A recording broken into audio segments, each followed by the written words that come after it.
Hello, everyone, and welcome to English Pod. My name is Marco. My name is Catherine, and today we have a delicious lesson all about Chinese food for you. That's right. Today we are ordering Chinese food. Now, for many of you listeners that are actually Chinese, you may not recognize these dishes because we are talking about American Chinese food. That's right. So long ago, people came over to America from mainly Hong Kong. And so a lot of the food we have is kind of more like Hong Kong food. Cantonese food. But it's also very American. So let's take a listen to today's dialogue and find out exactly what we're eating.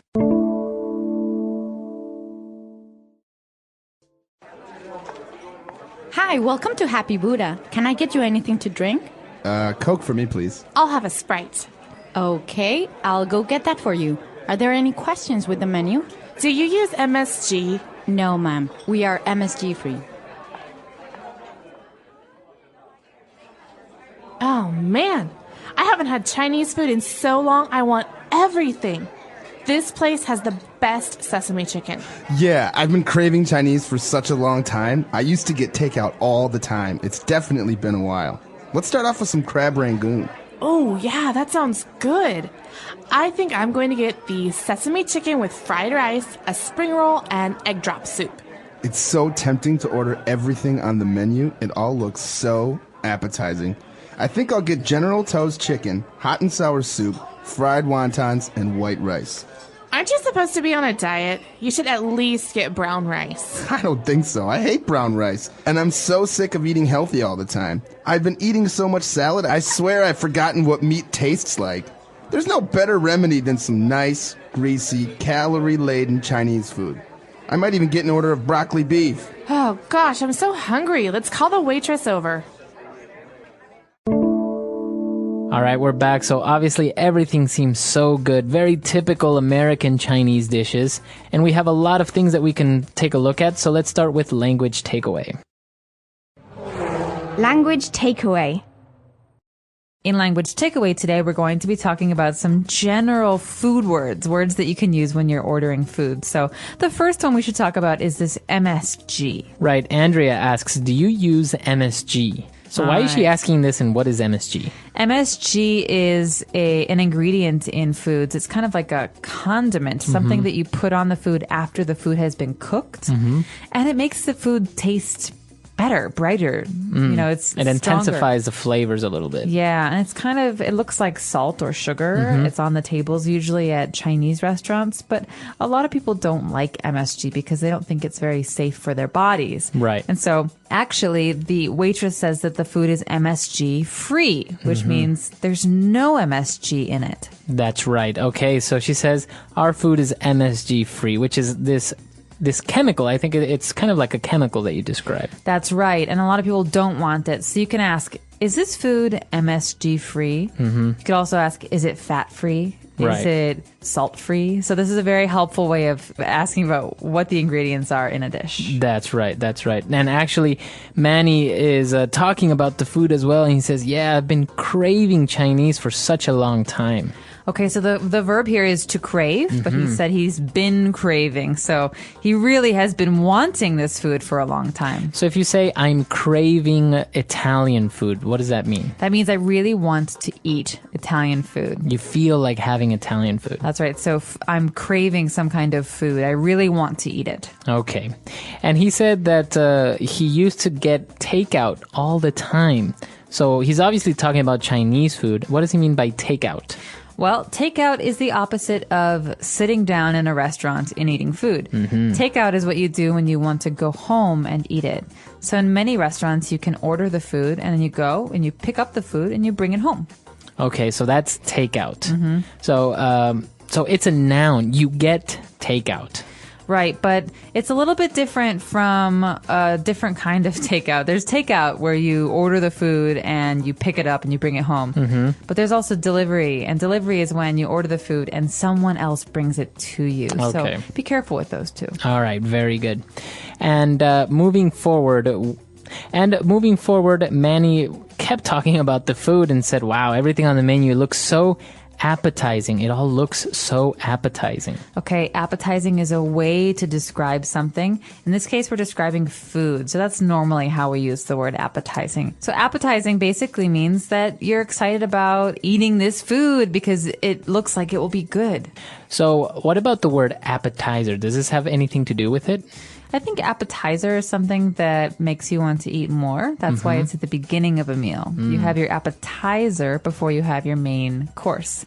But the word appetizing means that, you know, it's very appealing. You really want to eat it. It looks good. It looks delicious. Great. Okay, very good. And Andrea was worried because Manny is ordering so much food. She asks, aren't you supposed to be on a diet? Okay, so this is a phrase, and I want to remind everyone to keep this phrase in mind. You can diet, which is a verb, but in this case, you're on a diet, so it's a noun. I'm on a diet. I'm trying to eat healthily. I'm trying to watch the things that I put in my body. So usually if you're on a diet, you don't eat really greasy, fatty takeout Chinese food. You eat salads and soups. Okay, so you are on a diet. Yes, he's on a diet, or I was on a diet, but I stopped. All right, a lot of great appealing food. Why don't we go and listen to our dialogue again? And we'll be back with Language Takeaway Part 2, where we're going to take a look at the specific American Chinese dishes.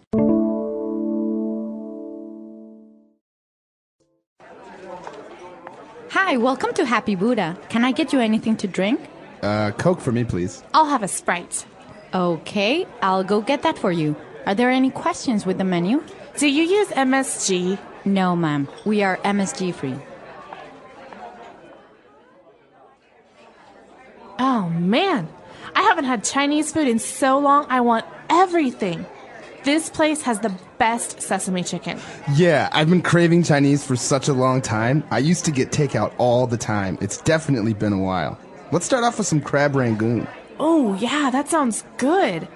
I think I'm going to get the sesame chicken with fried rice, a spring roll, and egg drop soup. It's so tempting to order everything on the menu. It all looks so appetizing. I think I'll get General Tso's chicken, hot and sour soup, fried wontons, and white rice. Aren't you supposed to be on a diet? You should at least get brown rice. I don't think so. I hate brown rice. And I'm so sick of eating healthy all the time. I've been eating so much salad, I swear I've forgotten what meat tastes like. There's no better remedy than some nice, greasy, calorie-laden Chinese food.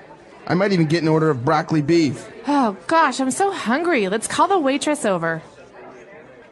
All right, we're back. So now let's take a look at those delicious American Chinese dishes on Language Takeaway Part 2. Language Takeaway. And so here we are with a number of delicious and very appetizing dishes. These are things that you'll normally find in an American Chinese restaurant. The first one is called crab rangoon. Okay, so this doesn't sound very Chinese at all. Now, Rangoon is actually a city in a country called Myanmar or Burma. And crab rangoon is a special deep-fried dish that's like... It's like deep-fried dumplings, but on the inside, there's cream cheese and crab. Crab meat. That's right. All right, so it's kind of, as you said, like a dumpling, but inside you have cream cheese and crab. Right. All right, very good. Now, they also talked about getting the sesame chicken with fried rice.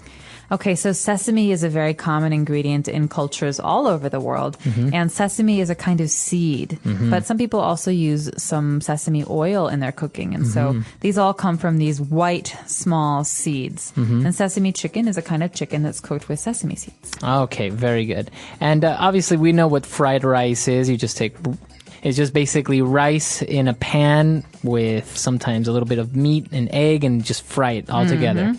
But what about spring rolls? I think these are one of the typical Chinese dishes that everyone knows. And actually, it's a Chinese dish as well. I love spring rolls, although I've never gotten an American spring roll in China. The spring rolls we're talking about here are basically wrappers, these like wonton wrappers that are stuffed with meat and vegetables, and they're rolled up so they look like a long roll, and they're deep fried. So spring rolls are, as you said, little rolls with meat and sometimes vegetable inside.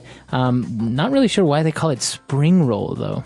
I don't know either. Maybe it has to do with the ingredients, like they're vegetables from the spring. Maybe. Now, another one that I actually really, really like is this egg drop soup. This is delicious. This is a very simple soup, and the when you're cooking it, you break an egg, and the egg is mixed into the soup, so it looks like it's kind of got these yellow pieces floating, but it's a really nice simple soup with egg. Okay, and that's what it's called, egg drop soup. Now, you mentioned the wonton wrappers, and they also mentioned fried wontons. What are wontons? Okay, wontons are also known as hundun in mainland China, but this is a special kind of dumpling. It's got a piece of dough, basically, that's flattened out, and inside there's meat, maybe some vegetables, and sometimes you eat it in soup. But here we're talking about fried wontons, deep fried wontons. So you put them in the deep fryer, and they're fried so that they're crunchy and the insides are soft. Actually, this is one of my favorite dishes, the original one in China, though, as you said, the hundun, because it's like in a soup. Yes. And it's very simple, but you have like dumplings in a soup. But the fried ones are also very, very good. They are both delicious, and this is making me very hungry. So maybe we should listen to our dialogue again.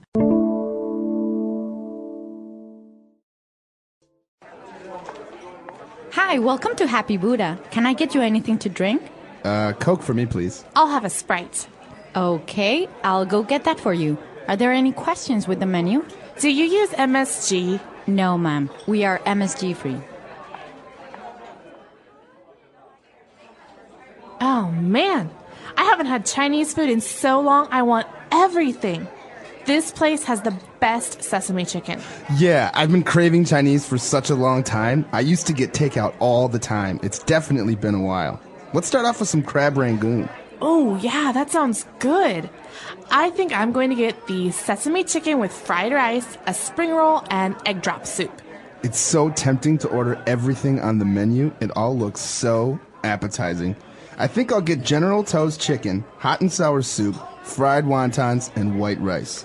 Aren't you supposed to be on a diet? You should at least get brown rice. I don't think so. I hate brown rice. And I'm so sick of eating healthy all the time. I've been eating so much salad, I swear I've forgotten what meat tastes like.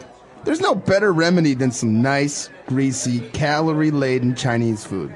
I might even get an order of broccoli beef. Oh, gosh, I'm so hungry. Let's call the waitress over.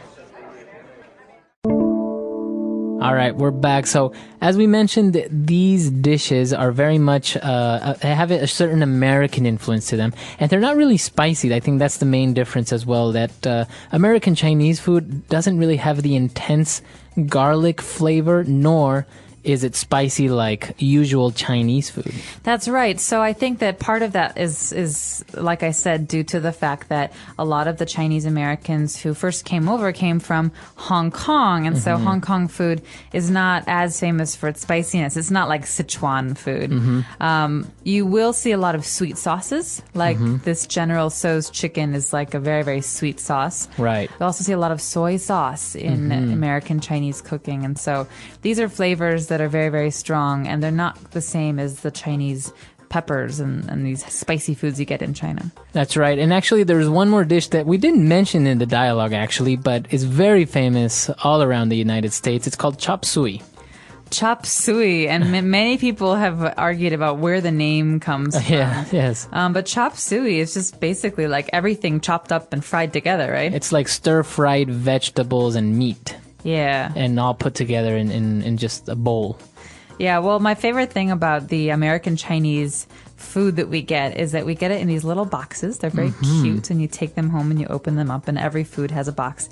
And then at the end, you also get a fortune cookie, which is a very small cookie, and inside there's a piece of paper. So don't eat the paper. And the paper has a fortune for you. It says, you will be very lucky today, or your favorite number is 17. Right.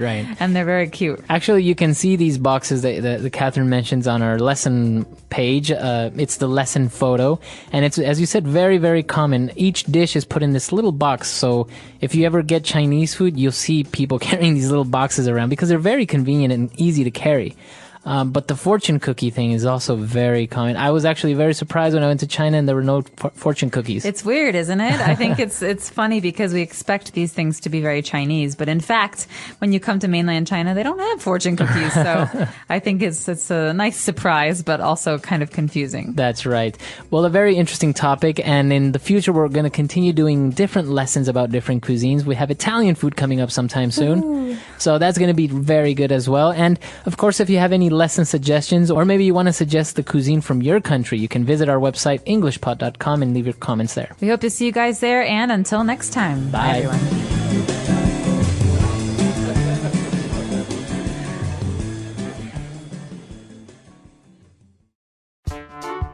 The English Pod Audio Review. Listen to the meaning, then say the vocabulary word. A very strong desire for something. Craving. Attractive. Tempting. A medicine or treatment. Remedy. Food that is sold by a store to be eaten elsewhere. Takeout. Delicious. Appetizing. Let's try that faster. Delicious. Appetizing. Food that is sold by a store to be eaten elsewhere. Takeout. A very strong desire for something. Craving. A medicine or treatment. Remedy. Attractive. Tempting. Now say the word and hear it in a sentence. Tempting.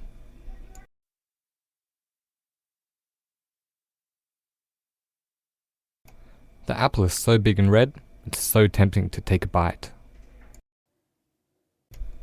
Tempting.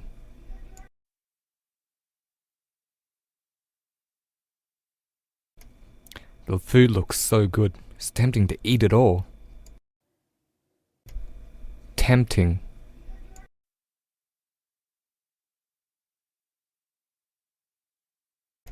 He's such a jerk. It's so tempting to just walk up and slap him. Craving.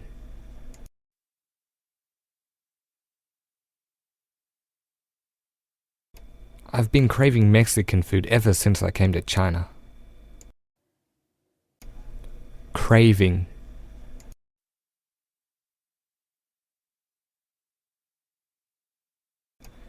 He quit smoking 2 days ago, so he's been craving a cigarette. Craving.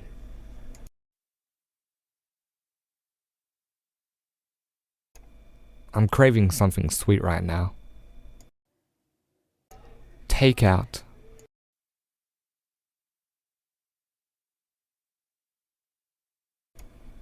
Whenever I'm too tired, I get takeout and watch a movie at home. Takeout.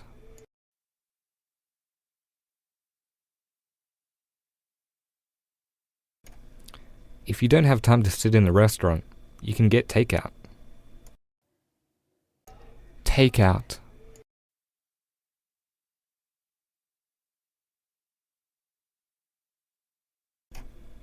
Even though takeout is really convenient, it's better if you eat the food fresh.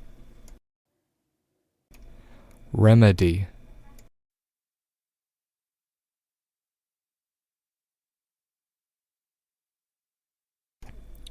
Ice cream is a great remedy for a broken heart, but a new fling is even better.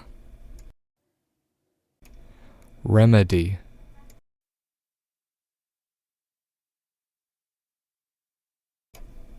A Bloody Mary is the best remedy for a hangover. Remedy.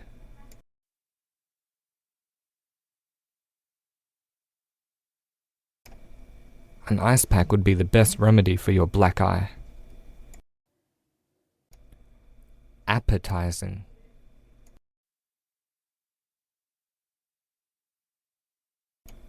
Everything on the menu looks so appetizing. Appetizing.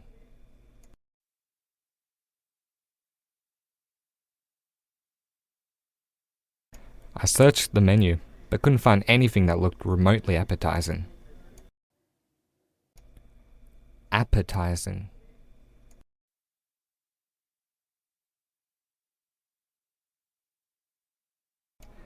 My grandma's pies are so appetizing you won't be able to resist.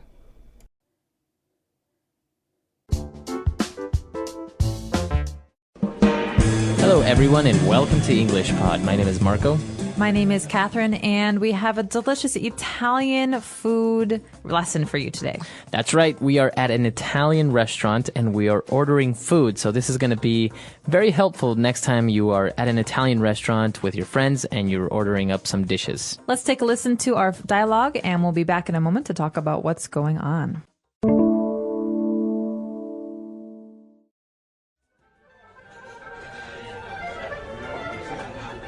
Good evening, ladies. My name is Josh, and I'll be your server tonight.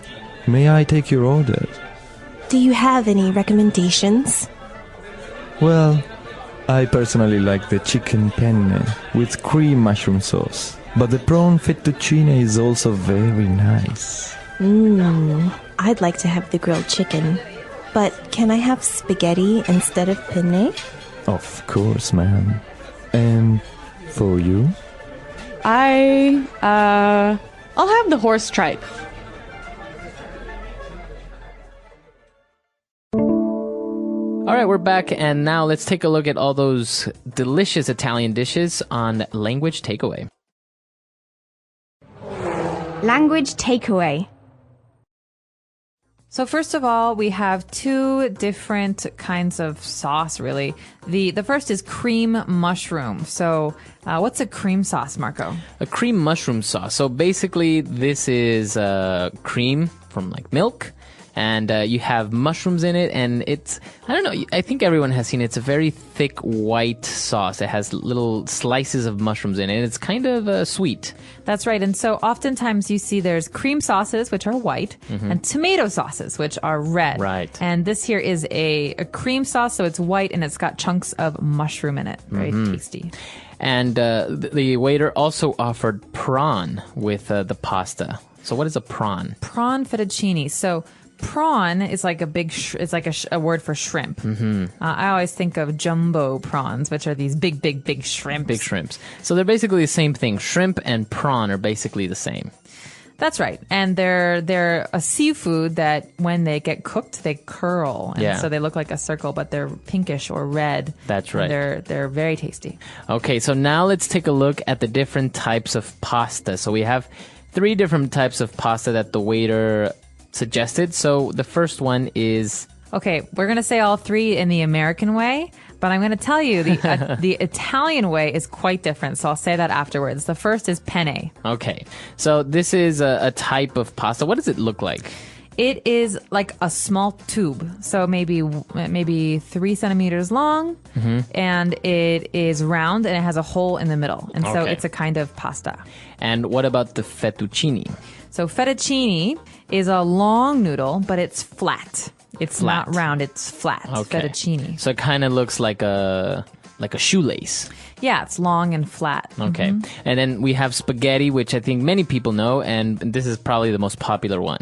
That's right. Spaghetti is very long, just like fettuccine, but it's very, very thin and round. So it kind of looks like maybe a pencil, a very long pencil. But very thin, more like hair, actually. Okay, hair, okay. Yeah, and there are thin kinds, so they have a special name, but this is just a normal pasta that you will see everywhere. It's very long, and you can twirl it. You can spin it around your fork. Around your fork. Okay, so that's what we have. We have penne, fettuccine, and spaghetti. Now, the other woman ended up ordering horse tripe. Now, this is also another Italian dish. What is this exactly? Well, horse is the animal, so this is tripe that comes from a horse. But tripe is a certain part of the animal that it's a food name actually.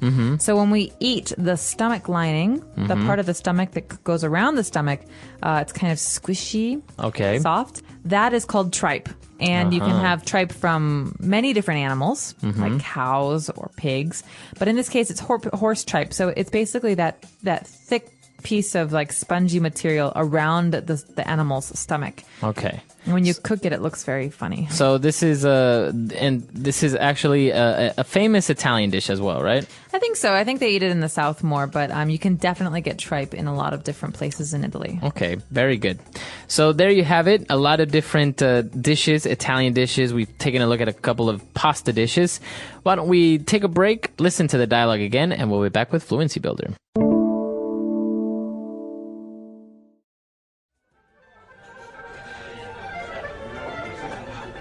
Good evening, ladies.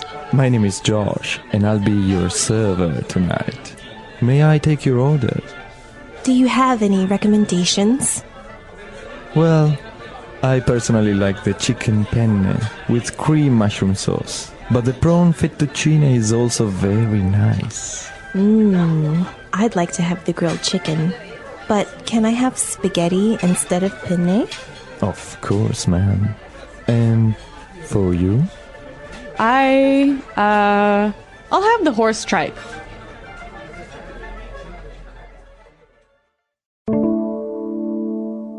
All right, we're back. So now we're going to give you 3 key phrases on Fluency Builder.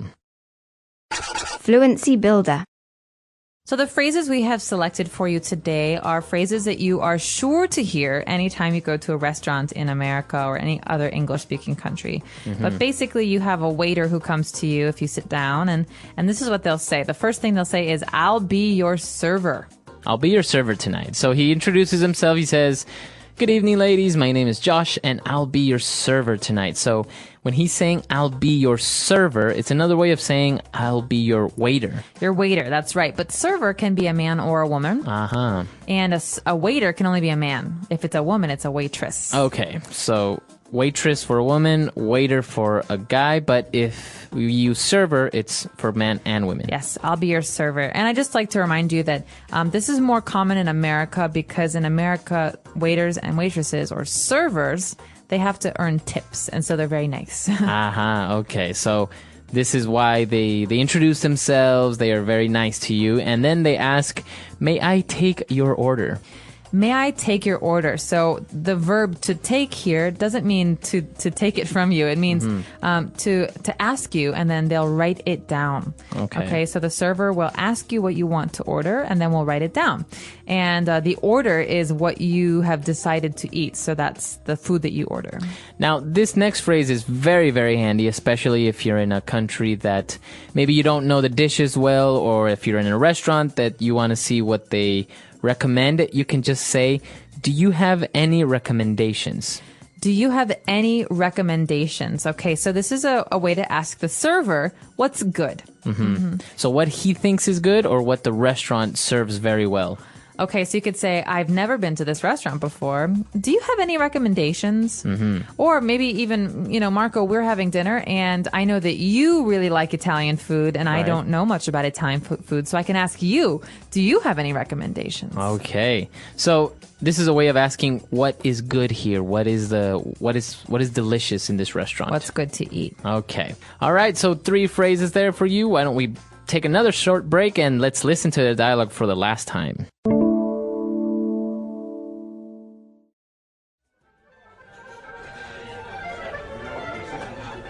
Good evening, ladies.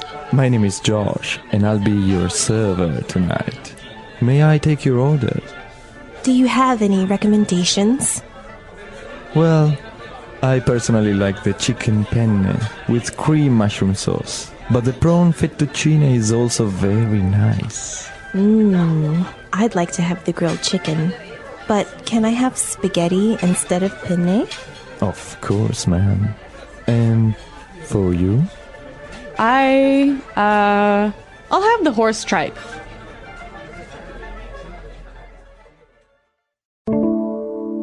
All right, so talking about pasta. Now, one thing, before you mentioned that all these different types of pasta, they're basically the same thing. They're just different shapes, right? That's how you distinguish them. Well, yeah, they're basically made from the same ingredients. And so you have, most of them are kind of a yellow color, but sometimes you have pastas that are a dark, like a brown or a green. That depends on what kind of things you put into the dough. Right. But generally, they're the same ingredients, but they are different shapes. Like they have curly ones, and they have long ones and short ones. All right, so how do you pronounce, we said penne in English, in American English, but in proper Italian it would be? Penne. Penne. So you double pronounce the consonant. Yes. What about fettuccine? Fettuccine. Oh, it's fettuccine. Fettuccine.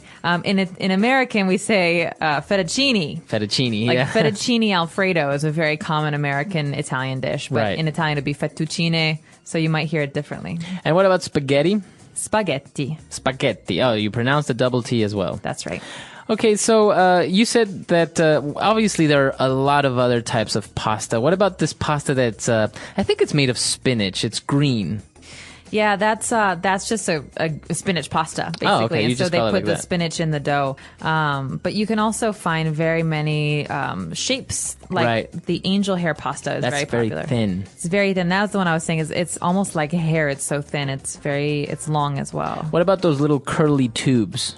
You They look like penne, but they're kind of curved. Like they look like little N's or U's. you have macaroni. Macaroni. Elbow macaroni, we call them in America, and they look like your elbow on your arm, so we call them elbow macaroni. What about the ones that are, they have like a spiral? They kind of look like springs. Those are called fusilli. Fusilli. Uh-huh. Yeah, and you also have one that's very special. This is my favorite pasta, by the way. It's called orecchiette. Oh, what is this? Orecchiette, and they look like your ear, and that's what that means in Italian. It means your little ear. Oh, really? Yeah, so ear pastas. Wow. And what about ravioli? This is probably one of the most famous dishes. Ravioli. What is this? A ravioli is like a square. It's like a square pasta, but it's more like a pocket or a pillow. And inside you have ingredients like meat or cheese usually is very popular. Right. So you have this cheese inside this little packet. This little, yeah. This little dough. It's very soft and very warm. And then on top, sometimes people like to put butter or tomato sauce. Okay. It's really delicious. So that's the main difference. Like, this was obviously all the pastas that we mentioned. They're just, they don't have anything inside them. No, they're just dough. But a ravioli is a special kind of pasta that's like it's almost like a dumpling in a way. It's Right. It's stuffed. It There's has something inside. things inside. All right. Really interesting. I think Italian cuisine is among one of the most famous foods in the world. And, well, you should let us know what is your favorite Italian dish. Please let us know. Our website is englishpod.com. And when you're there, you could find out what our favorite dishes are. All right. We'll see you guys there. Bye.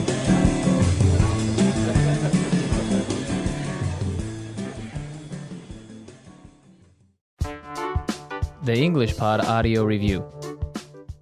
Listen to the meaning, then say the vocabulary word. A waiter or waitress. Server. A suggestion or proposal. Recommendation. A large shrimp. Prawn. Pasta in the shape of long narrow strips. Fettuccine. Pasta dish originally from Italy. Spaghetti. A type of Italian pasta. Penne. The stomach of a horse used as food. Horse tripe. Let's try that faster. Pasta dish originally from Italy. Spaghetti. Pasta in the shape of long narrow strips. Fettuccine. A waiter or waitress. Server. The stomach of a horse used as food. Horse tripe. A large shrimp. Prawn. A type of Italian pasta. Penne. A suggestion or proposal. Recommendation. Now say the word and hear it in a sentence.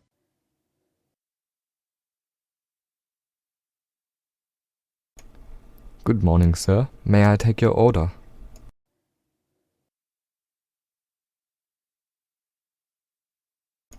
I placed my order 30 minutes ago.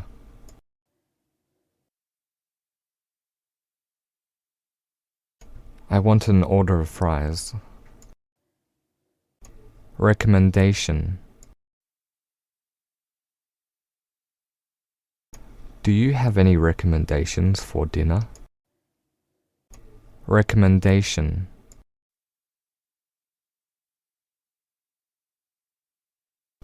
I'm sorry, I don't have any recommendations. Recommendation.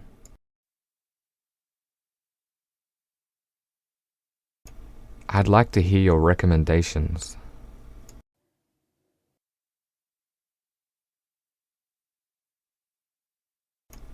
Personally, I like chicken more than beef.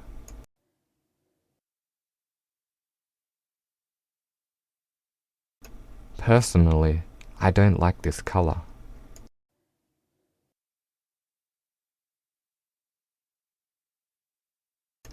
Personally, I don't think it's a good idea.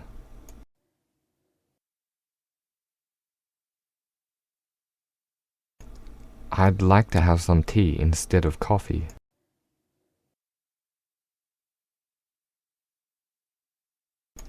Can I come at 8 instead of 9?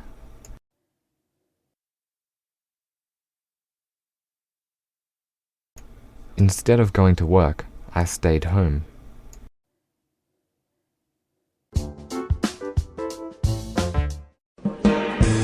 Hello, everyone, and welcome to English Pod. My name is Marco.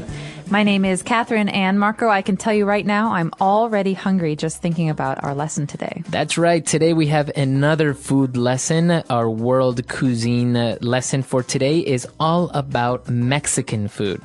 Okay, Mexican food comes from the country Mexico, but also parts of the United States, like Texas have something called Tex-Mex. So right. You're going to hear a lot about these kinds of foods there. Let's check out today's dialogue.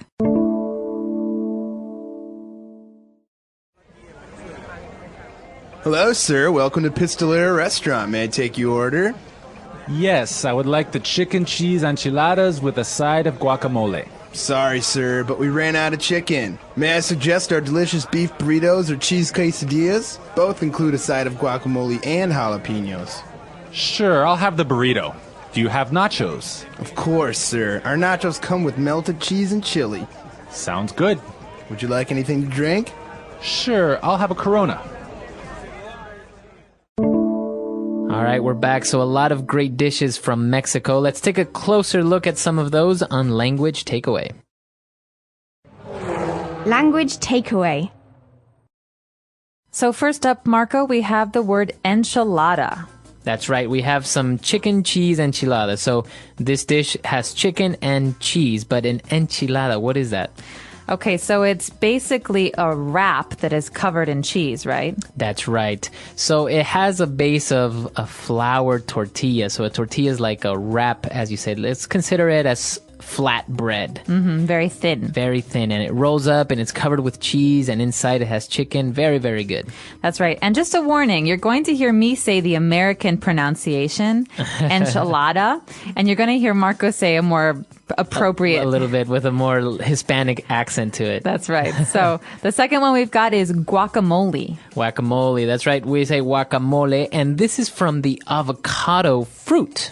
That's right. Avocados are green fruits.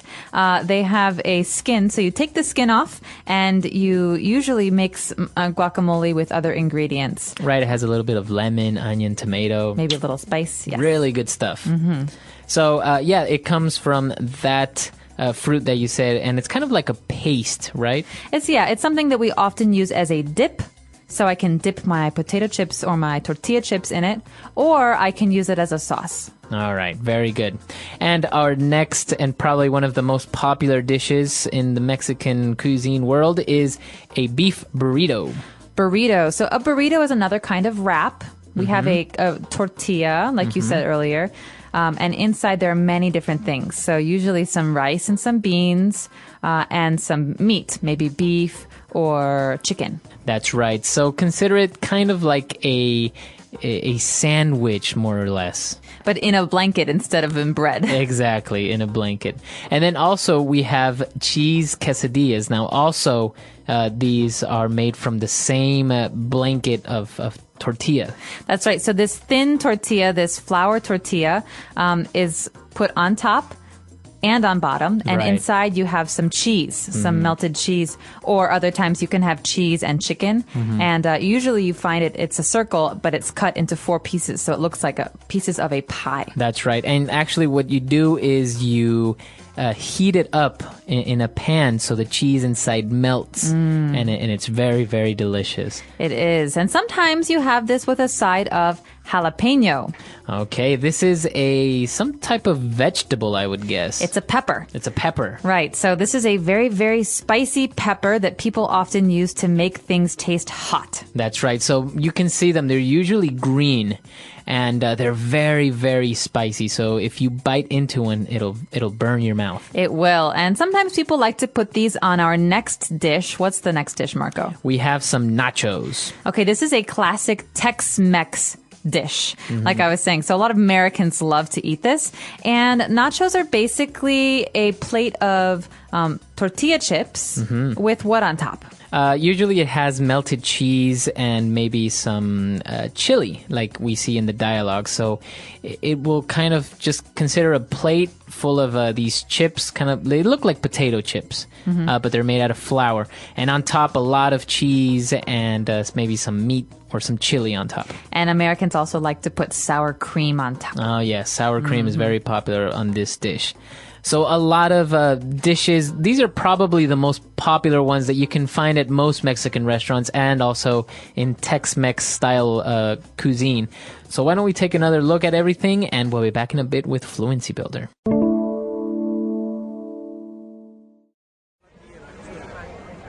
Hello, sir. Welcome to Pistolera Restaurant. May I take your order?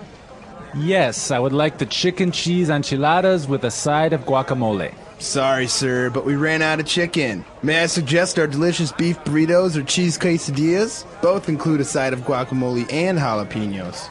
Sure, I'll have the burrito. Do you have nachos? Of course, sir. Our nachos come with melted cheese and chili. Sounds good. Would you like anything to drink? Sure, I'll have a Corona.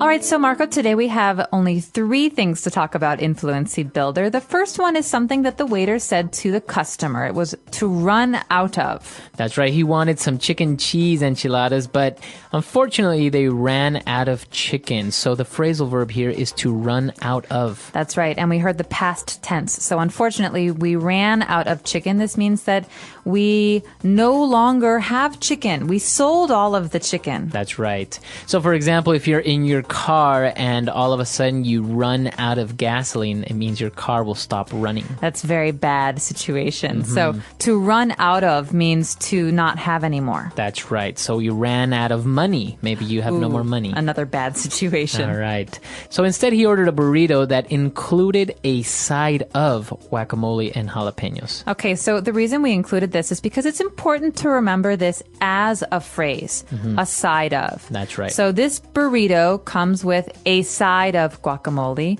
or this burrito has a side of beans. So a side of means a small portion, a little bit. That's right. The most important part of a side of is that it doesn't come in the dish or inside the burrito, let's say. It just comes separately on a separate little plate. Or it can come next to the main dish. So if the main dish is tacos, You can say, I want tacos with a side of black beans. You would get the black beans in a little bowl next to you. But that's not the main thing. Exactly. So, a side of. Now, for our last phrase, when we talked about the nachos, they came with melted cheese and chili. So, what do we mean by they come with melted cheese and chili? Okay, so this verb to come with means that they have as a part of the dish. So this is not a side. Right. Not like before when we were talking about a side of. This means that in the case of nachos, the nachos have on them, on top, cheese and chili. That's right. So sometimes if you go to McDonald's and you buy a meal, you get a burger, and the burger comes with French fries and a Coke included in the meal. Or you can say, unfortunately, this meal does not come with a drink. So you have to order the drink extra. That's right. Okay, so a lot of great stuff. Let's take another look and we'll be right back.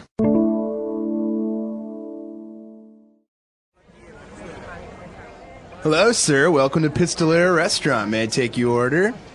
Yes, I would like the chicken cheese enchiladas with a side of guacamole. Sorry, sir, but we ran out of chicken. May I suggest our delicious beef burritos or cheese quesadillas? Both include a side of guacamole and jalapenos. Sure, I'll have the burrito.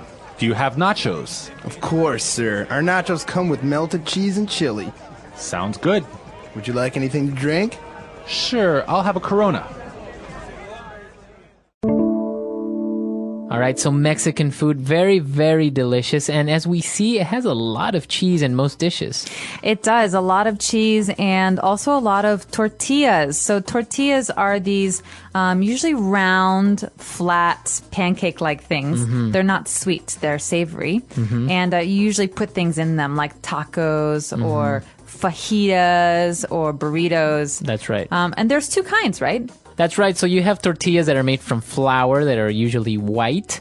And then you have corn tortillas that are made from corn, and they're usually a little bit more yellow. That's right. So it's actually, Mexican food is very, very good, but usually it's a little bit spicy. So if you don't really like spicy food, you should tell the waiter or waitress to not make it spicy. That's right. If you don't eat spicy food, you certainly don't want to eat any jalapeno peppers. That's right. I'm actually not really a fan of spicy food. So, for example, I really cannot eat jalapeno peppers. See, I'm the opposite. I love spicy food, so I often order green enchiladas, which have a spicy jalapeno green sauce. Yeah, they're very, very spicy. So this is part of our mini-series that we have all about world foods. We've already taken a look at Italian food. We have Mexican food. Next, we'll be looking at Indian food, Korean food, a lot of great international foods coming up. Yummy. So let us know, do you like Mexican food? Have you ever had Mexican food? And if we left off some kind of Mexican food like tacos, let us know. That's right. Our website is englishpod.com. We'll see you there. All right, bye.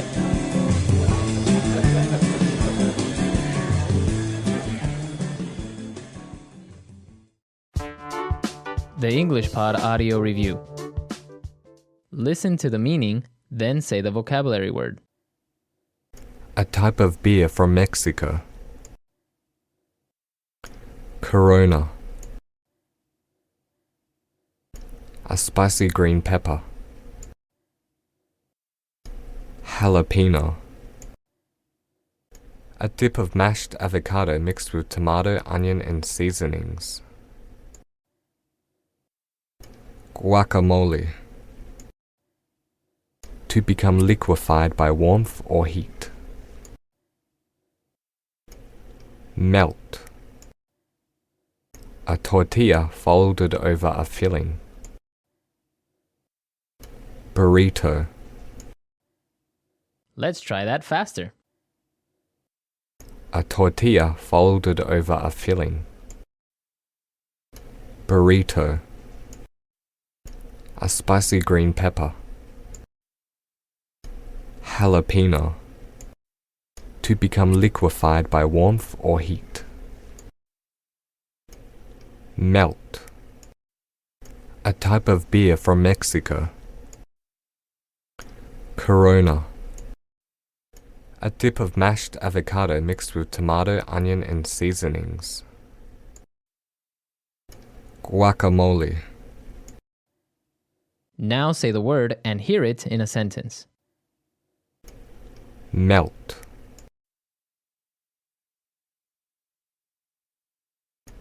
Hey, could you please melt this cheese for me? Melt.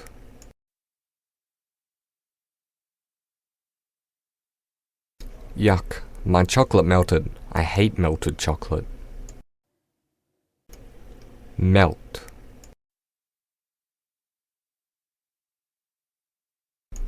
I like to melt my butter and put it on bread. Corona.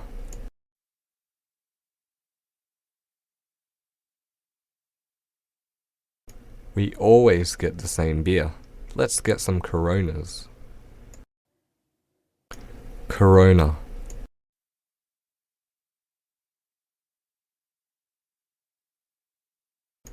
This Corona tastes weak. I like my stronger Australian beers. Corona.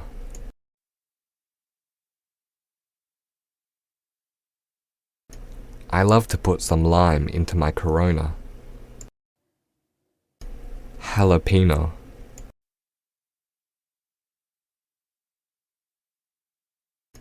This jalapeno is so hot. I need water. Jalapeno.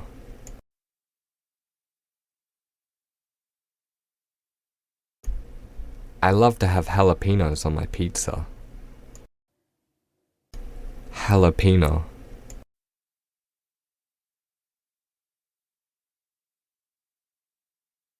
I will give you $100 if you can eat 10 jalapenos. Guacamole.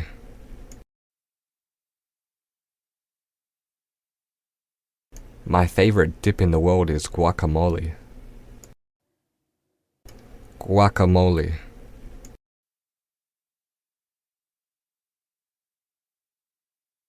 She always has guacamole with crackers. Guacamole.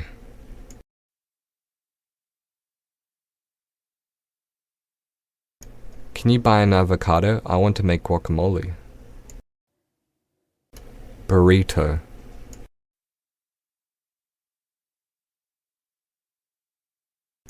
A burrito is a great late night snack to have. Burrito.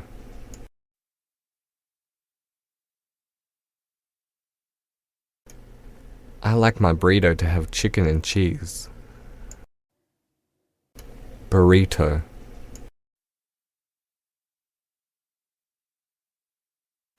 I'm sick after eating so many burritos.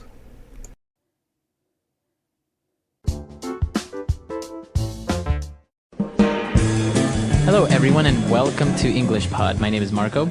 My name is Catherine, and if you've been listening to our recent lessons, you know that we've been talking a lot about food. That's right. And today we have another lesson all about food from a different country. Last time we took a look at Mexican food, Chinese food. Now we are talking about Indian food. Okay, Indian food is very famous for being spicy, but not all of it is spicy. Let's take a listen to today's dialogue and find out just what kinds of food you will find at an Indian restaurant.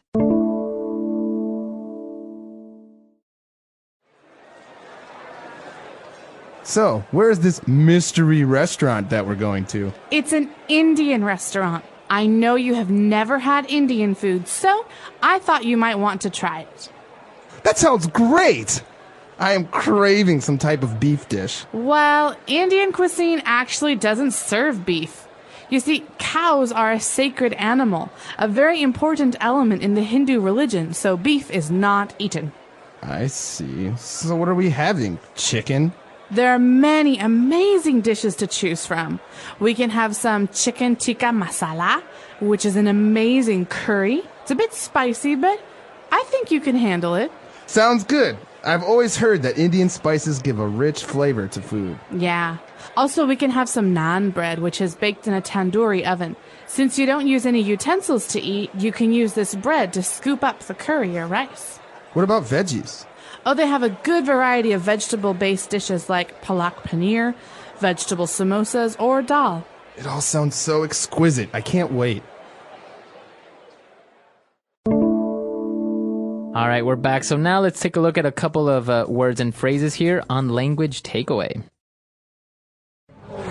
Language takeaway. So in this first language takeaway today, we have words that are about the kinds of food we're eating today. So the first one, the character said, I am craving some type of beef. So to crave something. Okay, so that is a verb, to crave, and that means that you have a desire. You really want to eat something, to have a particular thing. That's right, but it's particular. So it's something specific. For example, pregnant women are famous for craving strange foods like That's pickles. Right. Yeah, exactly. So if you say, I'm craving some ice cream, you specifically want ice cream, or maybe vanilla ice cream. Exactly. And this person wants beef, but unfortunately there's no beef at Indian restaurants because cows are what? Cows are a sacred animal, so they are sacred in India. Sacred means special or somehow important in a religious way. For example, it could say this is a very sacred place, so please don't use cameras or phones and take your shoes off. That's right. So the word sacred refers to something that is religious and very important for that religion. Specifically in this occasion, we're talking about the Hindu religion. Okay, so the Hindu religion or Hinduism is a religion that's widely practiced in the world and maybe most commonly found in India. So you'll see a lot of Hindu temples in India, and people don't eat beef, like we said, because cows are sacred in the Hindu religion. That's right. Okay, so now in India, or for Indian food, it's common to not use any type of utensil to eat. Okay, so you might be wondering, what is a utensil? I know forks, I know spoons. Well, utensil is the word that describes all forks, spoons, and knives, things that you eat with. Okay, so utensils are tools for eating, and it's a very general category. Right, exactly. So utensils are spoons, forks, knives, everything. Chopsticks are utensils even. Okay, very good. And now, since we don't use any utensils, you usually eat with your hand, and you scoop up the food, the rice or the curry. Okay, to scoop up, this is a verb, and usually you use your hands to scoop something. So in this case, I can use a piece of bread to scoop up or to pick up some food. That's right. So the verb to scoop up, it usually means that you somehow make a little bowl or little figure with your hand so that the liquid or the food will fit inside, kind of like a little scoop. Or a little cup, that's right. So Exactly. to scoop up, scoop something up. All right, so now let's go back, let's review this dialogue, and when we come back, we're going to take a look at the specific Indian dishes found in this dialogue.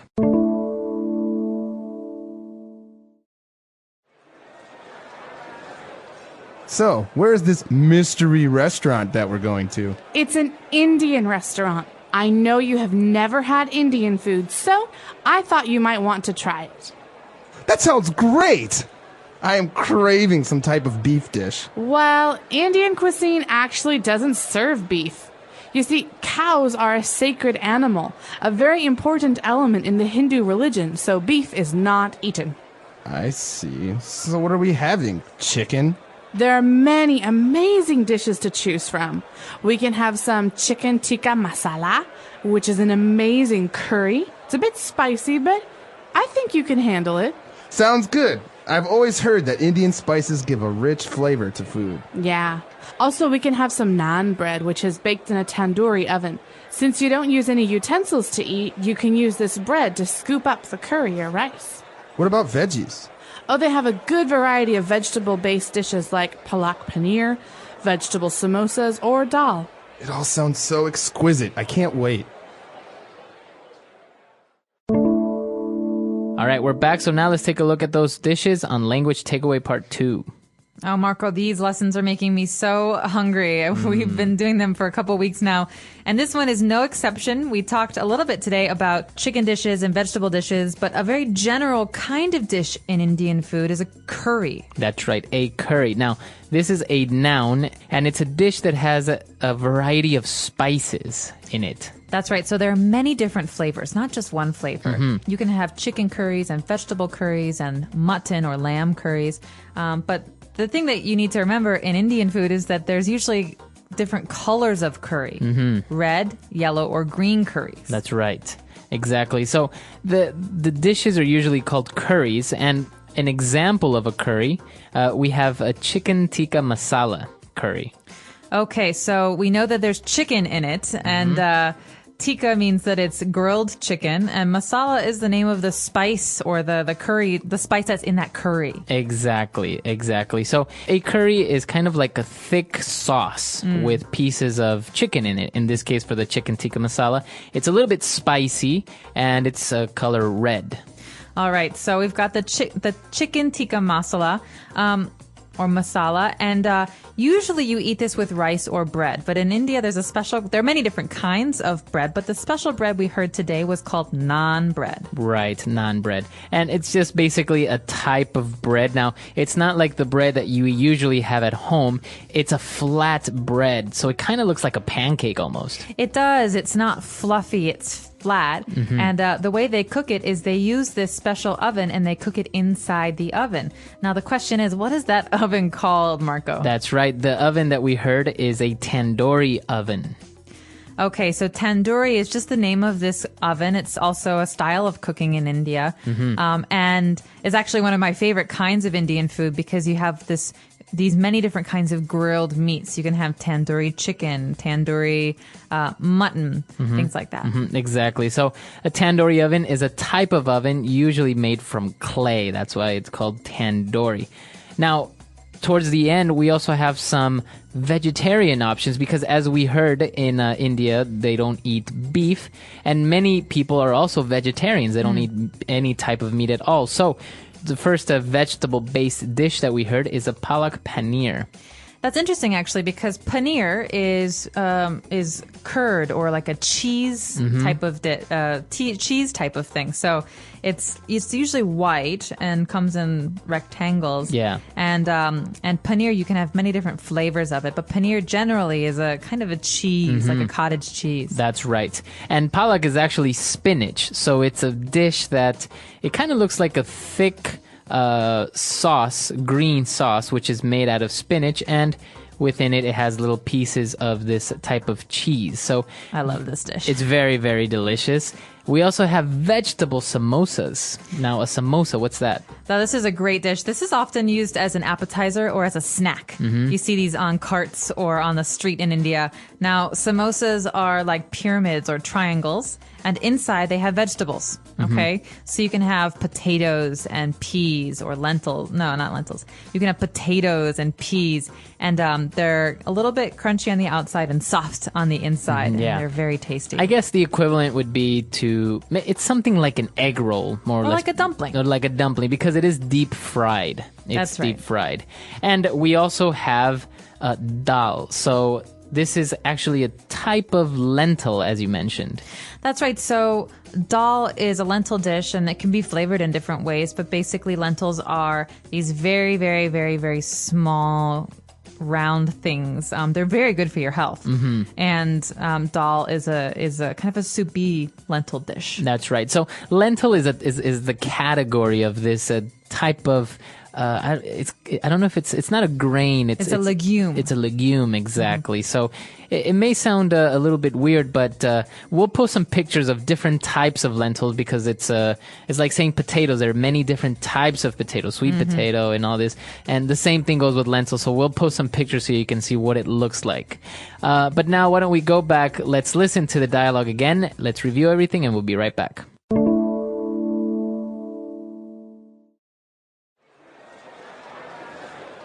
So, where is this mystery restaurant that we're going to? It's an Indian restaurant. I know you have never had Indian food, so I thought you might want to try it. That sounds great! I am craving some type of beef dish. Well, Indian cuisine actually doesn't serve beef. You see, cows are a sacred animal, a very important element in the Hindu religion, so beef is not eaten. I see. So what are we having? Chicken? There are many amazing dishes to choose from. We can have some chicken tikka masala, which is an amazing curry. It's a bit spicy, but I think you can handle it. Sounds good. I've always heard that Indian spices give a rich flavor to food. Yeah. Also, we can have some naan bread, which is baked in a tandoori oven. Since you don't use any utensils to eat, you can use this bread to scoop up the curry or rice. What about veggies? Oh, they have a good variety of vegetable-based dishes like palak paneer, vegetable samosas, or dal. It all sounds so exquisite. I can't wait. All right, we're back. So Indian food has a reputation of being spicy, but it's very, very delicious. That's right. And you know, what people always tell me, at least my Indian friends always tell me, is that saying Indian food is like saying Chinese food. We have some general idea, but every different part of India has its own special foods. That's right. And so what we get in America at Indian restaurants might not be the same as what we get at Indian restaurants in India. So I just want to say that. But generally, you can find these dishes at any Indian restaurant in America. That's right. Actually, if next time you're in an Indian restaurant, or if you ever go, ask them from what region or what area of India the food is from, because it may be northern Indian cuisine, and obviously that is going to be a little bit different than maybe the southern. I think the southern is supposed to be spicy. Exactly. And it's just like in every country, even in our own home countries, maybe the food from the coast or from the north will be different from the south or the inlands. And I just want to make one more comment. One of my favorite things to do that many Indian restaurants offer in America is the lunch buffet. So a buffet is basically a self-serve of food. So the restaurant will put out many different dishes, and you can take as much as you want of each, but you pay one price. All right, so it's $11.99 or something. That's $12.99. very, very good. And so I often do this when I'm home in the States, and I just, I get to pick my favorite dishes, and I eat as much as I want. And actually, I think one other thing that's worth mentioning, we didn't mention in the dialogue, but Indian sweets and the tea is very, very good. The milk tea that they drink in India is delicious, and the sweets are very, very good. That's right. They're famous for being very good and not very healthy for you. Yeah, but, exactly. They're very sweet. If you're in an Indian restaurant, take note. Look for these different things, and let us know. Do you like to eat Indian food? If so, what's your favorite dish? All right. So we'll see you guys at our website, EnglishPod.com, and until next time. Bye. Bye.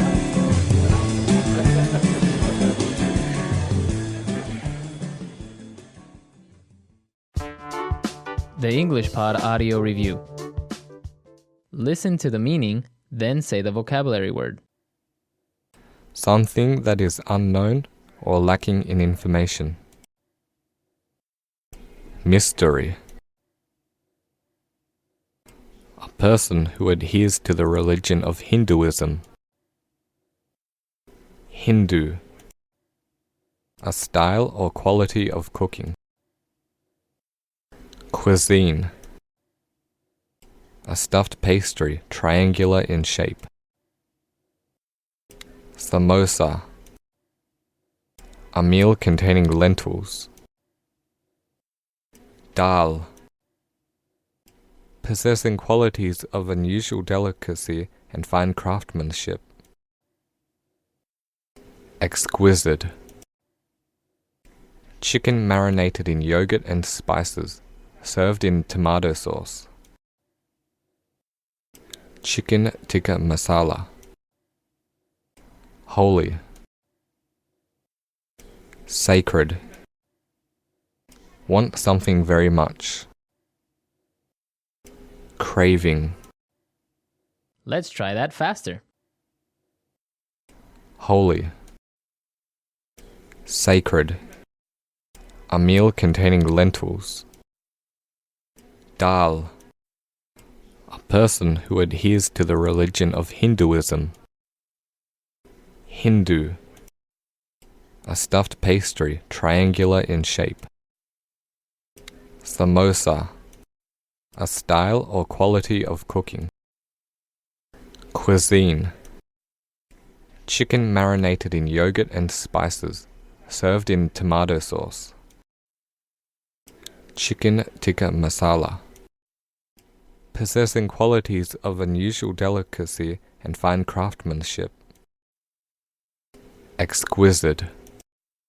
Want something very much. Craving. Something that is unknown or lacking in information. Mystery.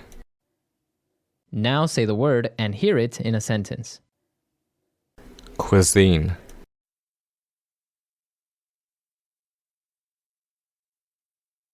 I'm a big fan of Italian cuisine.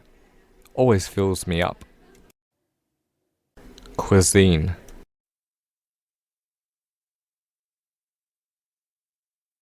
My friend is coming over tonight to cook his regional cuisine for me. Cuisine.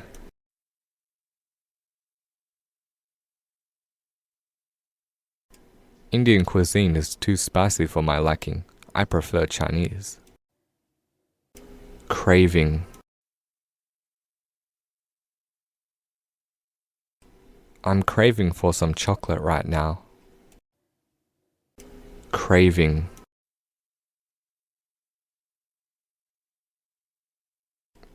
I've got such a craving for blueberry pancakes. Craving.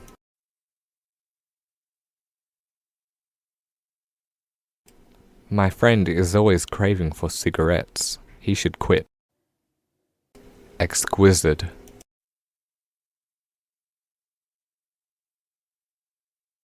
The new art at the museum was truly exquisite. Exquisite.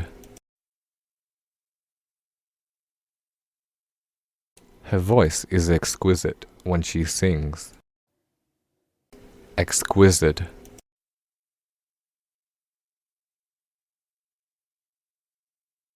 His performance was an exquisite example of how to cook. Sacred.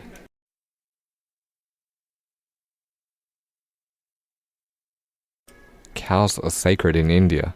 That's why they do not eat beef. Sacred.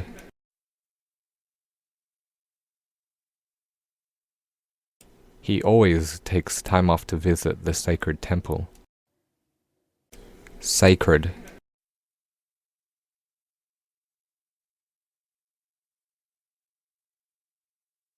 Many religions around the world have sacred books or items, such as the Bible. Mystery.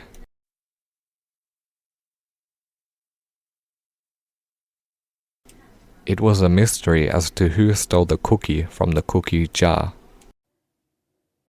Mystery. No one knows how to solve this mystery.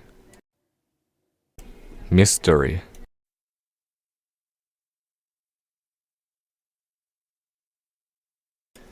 She didn't know where her boyfriend was taking her. It was a big mystery.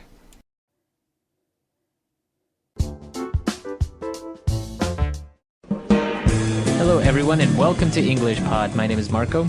My name is Catherine, and we've been traveling around the world eating different foods from different countries, and today we're in Thailand. That's right. Thai food is one of the most popular types of food around the world, especially because of that specific Asian taste it has.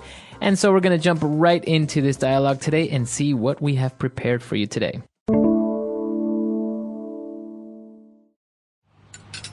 What did you cook? Well, as you know, I was in Thailand last month and I took a cooking class. So I prepared some of my favorite dishes. Great idea, as long as I don't get food poisoning. So what is on the menu tonight? Okay, for starters, we have tom yum soup. It's a bit spicy, but really good. This is delicious. The ginger and lemongrass really give it a nice taste. Now, this next dish is one of the most famous. Foreigners call it papaya salad, but the proper name is tom sam. It is a spicy salad made from a mix of fresh vegetables, including shredded, unripened papaya and tomato. This is delicious. The combination of sour and spicy is really interesting. I could have this every day. Okay, now for the last and best dish, in my opinion. This is called pad thai. It's stir-fried noodles with eggs, fish sauce, tamarind juice, red chili pepper, plus bean sprouts, shrimp, and tofu, garnished with crushed peanuts and coriander. It's practically Thailand's national dish. Wow, this is great. I never knew Thai food was so creative and delicious. Want some more? I'm stuffed.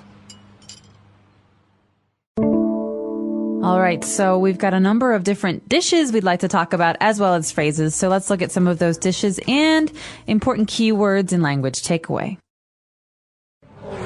Language takeaway. All right, so the first word we have on language takeaway today is food poisoning. So we don't want to get food poisoning when having this any meal. Any meal. No, that's right. Food poisoning is a bad thing. Now, this is something that happens when you eat bad food or dirty food. Basically, you get very, very sick and you feel like you have to vomit. You have to throw up. That's right. So your stomach hurts. You feel like you have to throw up. You may be going to the bathroom very often. That means usually you have food poisoning. All right, and so people often associate food poisoning with food that you eat on the street, maybe dirtier food. But this is something you should be very careful of when you're traveling, not to Thailand alone, but maybe to any other country. You can get it in America, you can get it in Mexico. So just something to be careful of. That's right. So apart from that, we're going to jump into our first dish for today. We're having a soup called tom yum soup. Tom yum soup. Now, this is one of my favorite soups. It's quite spicy, isn't it, Marco? Very spicy, but very, very good as well. It has a kind of citric taste, like lemon. It does, and it's very yellow or orange colored. And it's a very, very common dish on Thai restaurant menus. And there's some key ingredients in this soup that I think are important to discuss. They're often found in Thai food and other kinds of Asian food. The first one is ginger. Ginger, that's right. This is a root. It kind of looks like a potato almost. It does. It's usually white and it has little arms, you know. It kind of, it's not a round object. It's got pointy little arms. That's right. And ginger is, the characteristic taste of ginger is kind of strong and bitter. It is quite strong. You'll find it in Japanese food. Oftentimes you get pickled ginger to eat. It's like a pink food you get with sushi. Other times in like Chinese cooking, it's something that's chopped up with garlic and cooked in oil. So ginger is a very important one. That's right. So in this soup, we have ginger and we also have lemongrass. So this is very interesting because it's not very easily found around the world. That's right. This is very common in Southeast Asian cooking, and you might have a hard time finding it in places like America where it's not really a part of the cuisine. But lemongrass is very distinct. It has a very strong flavor. And it's actually quite long. It's green and long. It looks a bit like celery, but it's harder. That's right. That's right. And the taste that it gives it is a little bit citric, kind of like a lemon almost. That's right. But you're going to find this in soups like tom yum or other things. So lemongrass is another one. And then moving on to our next dish, which is one of the most, I think, the most popular dishes of all Thailand, is the famous pad thai. Pad Thai. Now, this is absolutely my favorite Thai dish, and I know that's very cliche. It's something that everyone says, but it's true. You know, this is a great dish you can buy on the street. You can buy it in a restaurant. It's basically a noodle dish, right? That's right. It's stir-fried noodles with eggs and peanuts are the most, like the key ingredients in there. That's right. But you might also get a little bit of hot red pepper, some sugar, some lime, and the noodles are flat. They're not round. That's right. And actually, one of the key ingredients also that gives it this very distinct taste is tamarind juice. All right, tamarind juice. This is, again, another one of those flavors from Southeast Asia that you might not find in many other places, certainly not America. Now, tamarind, they're funny-looking things. They look like peas, but they're dark brown. That's right. So tamarind juice gives it this kind of sweet flavor. So this is the interesting thing about pad thai, is that you have these sweet flavors from the tamarind juice, from even the fish sauce, combined with chili. So it's kind of like a spicy, very sweet taste. And then you have citrus. You have some lime maybe and some sugar. So it's a lot of different tastes and flavors, but it's a really magical combination. That's right. So that's all we have for language takeaway. Why don't we take another listen to our dialogue? What did you cook? Well, as you know, I was in Thailand last month and I took a cooking class. So I prepared some of my favorite dishes. Great idea, as long as I don't get food poisoning. So what is on the menu tonight? Okay, for starters, we have tom yum soup. It's a bit spicy, but really good. This is delicious. The ginger and lemongrass really give it a nice taste. Now, this next dish is one of the most famous. Foreigners call it papaya salad, but the proper name is tom sam. It is a spicy salad made from a mix of fresh vegetables, including shredded, unripened papaya and tomato. This is delicious. The combination of sour and spicy is really interesting. I could have this every day. Okay, now for the last and best dish, in my opinion. This is called pad thai. It's stir-fried noodles with eggs, fish sauce, tamarind juice, red chili pepper, plus bean sprouts, shrimp, and tofu, garnished with crushed peanuts and coriander. It's practically Thailand's national dish. Wow, this is great. I never knew Thai food was so creative and delicious. Want some more? I'm stuffed. All right, we're back. So now let's take a look at 4 key phrases on Fluency Builder. Fluency Builder.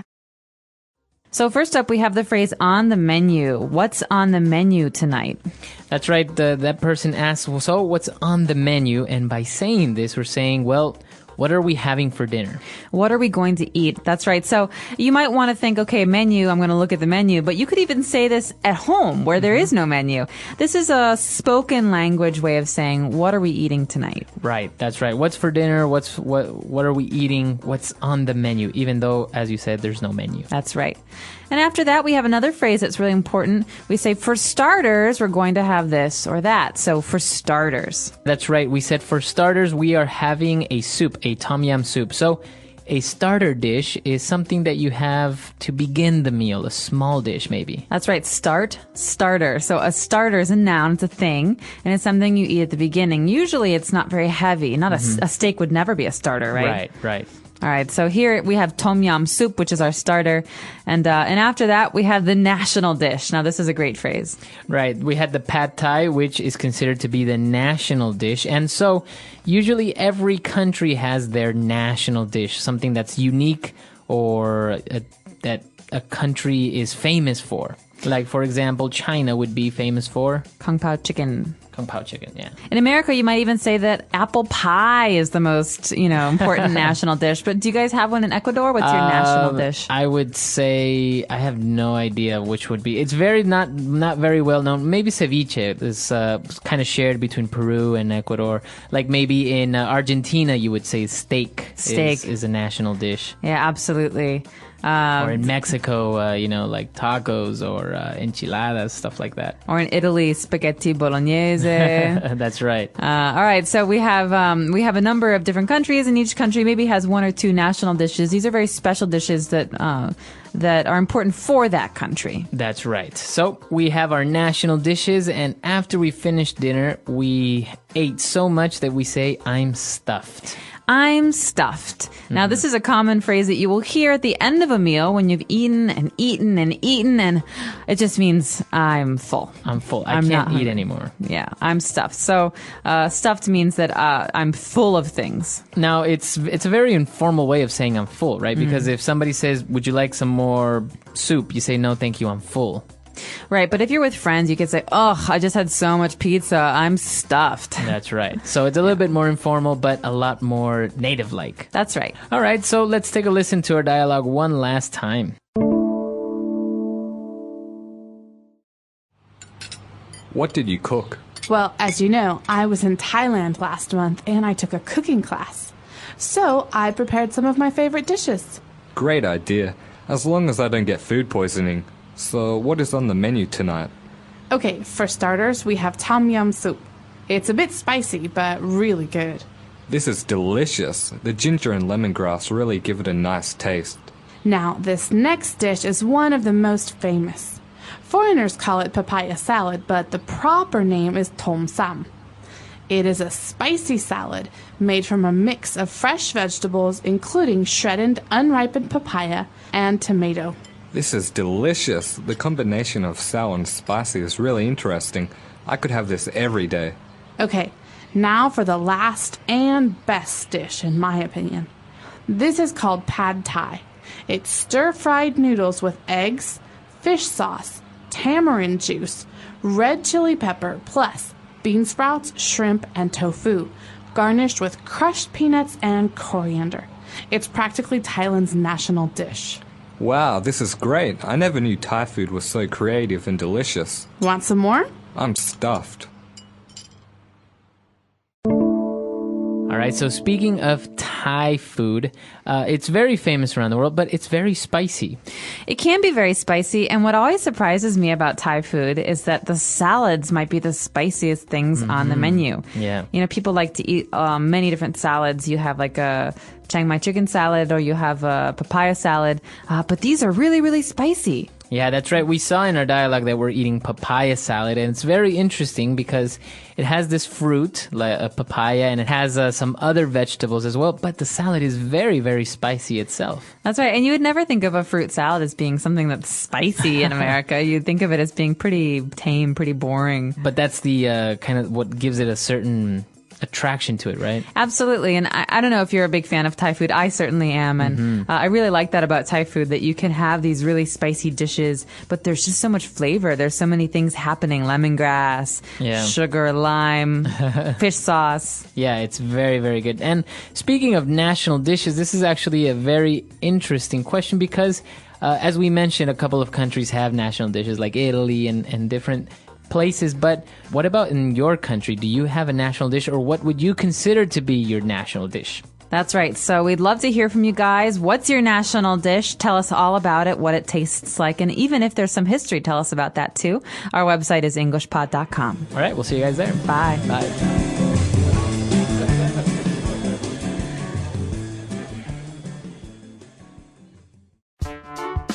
The English Pod Audio Review. Listen to the meaning, then say the vocabulary word. The result of mixing two or more things together. Combination. Filled with food, no longer hungry. Stuff. Having the ability to think of new ideas. Creative. A person not native to or naturalized in the country or jurisdiction under consideration. Foreigner. Tasty. Delicious. Food. Dish. Let's try that faster. The result of mixing two or more things together. Combination. Having the ability to think of new ideas. Creative. Filled with food, no longer hungry. Stuff. Tasty. Delicious. A person not native to or naturalized in the country or jurisdiction under consideration. Foreigner. Food. Dish. Now say the word and hear it in a sentence. Stuff.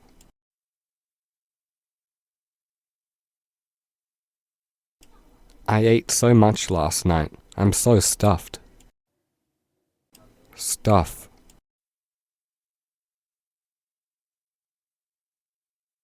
Don't stuff yourself with too much candy. We still have dinner left. Stuff.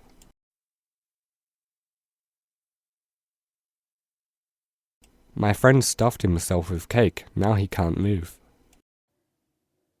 Creative.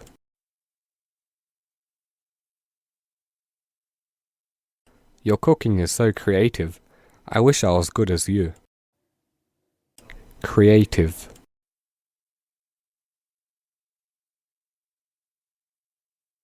This movie is very creative. The director is very smart. Creative.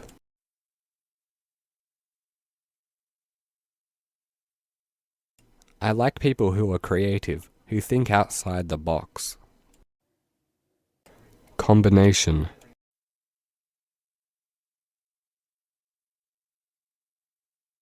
This is a great combination. The flavors really work well together. Combination.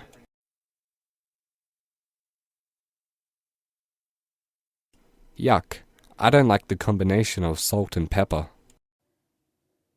Combination.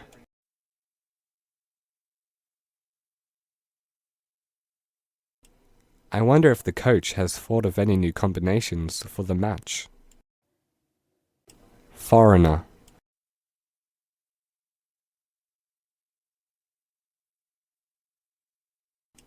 I don't like foreigners. They are always disrespectful to local culture. Foreigner.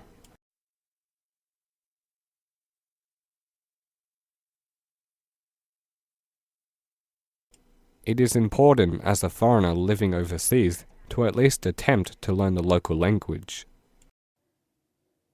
Foreigner.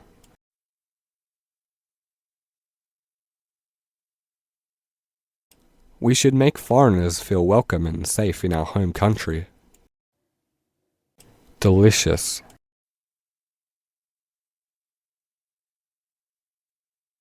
This lunch was delicious. Thank you very much. Delicious.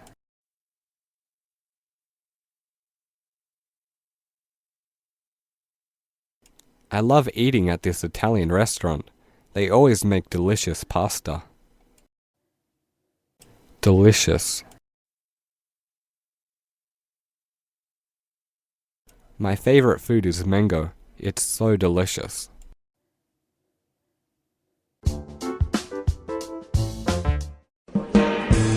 Hello, everyone, and welcome to English Pod. My name is Marco. My name is Catherine, and today we're talking a little bit about food and about your health.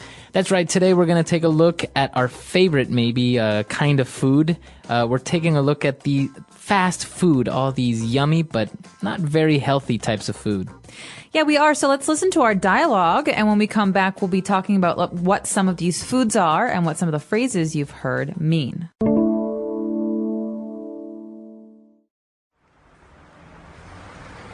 I'm hungry. Let's order up something to eat. Okay, maybe we can order a soup and a salad from the restaurant down the street. I was thinking of getting a hamburger, fries, and a chocolate sundae. You eat too much junk food. That sort of stuff clogs up your arteries and is very high in cholesterol. Well, I never seem to gain weight, so I don't mind. It's not only about getting fat or not, it's about being healthy. You could really have some health problems later on. How about pizza or maybe some fried chicken? Better yet, let's order some hot dogs. You're a lost cause. All right, we're back. So now let's take a look at language takeaway. Language takeaway. So first up on language takeaway is a very unhealthy food. It's called a chocolate sundae. That's right. We wanted to order hamburger, french fries, and a chocolate sundae. So chocolate, we know that this is the flavor that comes from cocoa. But what is a sundae? Well, basically, a sundae is a kind of ice cream dessert. Mm-hmm. It comes in a cup or a bowl, and it's usually vanilla ice cream with chocolate sauce, and then oftentimes a cherry on top. Okay. So, as you can see, the word is pronounced exactly like the day Sunday, but it has a different spelling in the end. Sundae, sundae. Right. So this is a chocolate sundae. So when you see this spelling, a sundae with an E, that's the dessert. If you see it with a Y, that's the day. Exactly. So chocolate sundae, actually a very delicious dessert, but remember, it's ice cream. That's right. Now, all of these types of food, hamburger, a chocolate sundae, it's called junk food. Junk food. Well, food, you know. Junk. What is an example of junk, Marco? Well, something that's not good or useful anymore. So maybe you have trash that you need to get rid of, like an old TV. That's junk. So my mom would always say, throw away this junk. It's stuff that you don't need. So junk is things that you would throw away. Yeah, junk food is the kind of food that's not healthy for you. It's the food that you shouldn't eat. Right. But it tends to be really delicious. That's right. So, for example, the hamburger, french fries, a chocolate sundae, all this would fall under this category of junk food. That's right. And one of the things about junk food is that it's high in cholesterol. Now, what is cholesterol, Marco? That's right. So you always have to be careful. Your doctor says that you shouldn't have or you have to be careful about having high cholesterol. And that's just basically, it's a type of fat that is found in animal products. So, for example, beef has cholesterol. And it's dangerous because it could maybe cause health problems. That's right. So my friend needed to lower his cholesterol, and his doctor told him he should eat less red meat, eat more vegetables and fruits instead. That's right. So cholesterol is you'll see it all the time when you're shopping. You'll see that it's low in cholesterol or no sugar or no calories, stuff like that. Exactly. Now, a food that is very, very high in cholesterol is fried chicken, but it's also very delicious. That's right, fried chicken. Now, as you see, the first word there is fried, and that means that it was cooked in hot oil. That's right. And what's important to remember about most American fried chicken is that the chicken is usually put in a batter. So like a milk, egg, flour sauce, and then it's fried. So on the outside, it's very, very crispy and salty. That's right. So it's covered in like a type of bread, like a crispy bread. Yeah, that's right. It's usually very greasy, so when you eat it, you have lots of grease on your fingers. But one of the reasons it tastes so good is because, as you say, Marco, it's fried in oil. That's right. Very good. So this is all the vocab that we have for language takeaway. Let's listen to the dialogue again.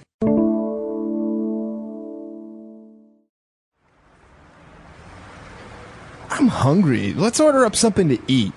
Okay, maybe we can order a soup and a salad from the restaurant down the street. I was thinking of getting a hamburger, fries, and a chocolate sundae. You eat too much junk food. That sort of stuff clogs up your arteries and is very high in cholesterol. Well, I never seem to gain weight, so I don't mind. It's not only about getting fat or not, it's about being healthy. You could really have some health problems later on. How about pizza or maybe some fried chicken? Better yet, let's order some hot dogs. You're a lost cause. All right, now it's time for some phrases on Fluency Builder. Fluency Builder. So one of the first phrases is actually something that I'm excited to talk about because it comes up a lot in directions when we're giving people directions somewhere. So one of the people in the dialogue said, we can order a soup and salad from the restaurant down the street. Right. So this is, you're basically telling the person where the restaurant is. And when you say something is down the street, it means that it's nearby.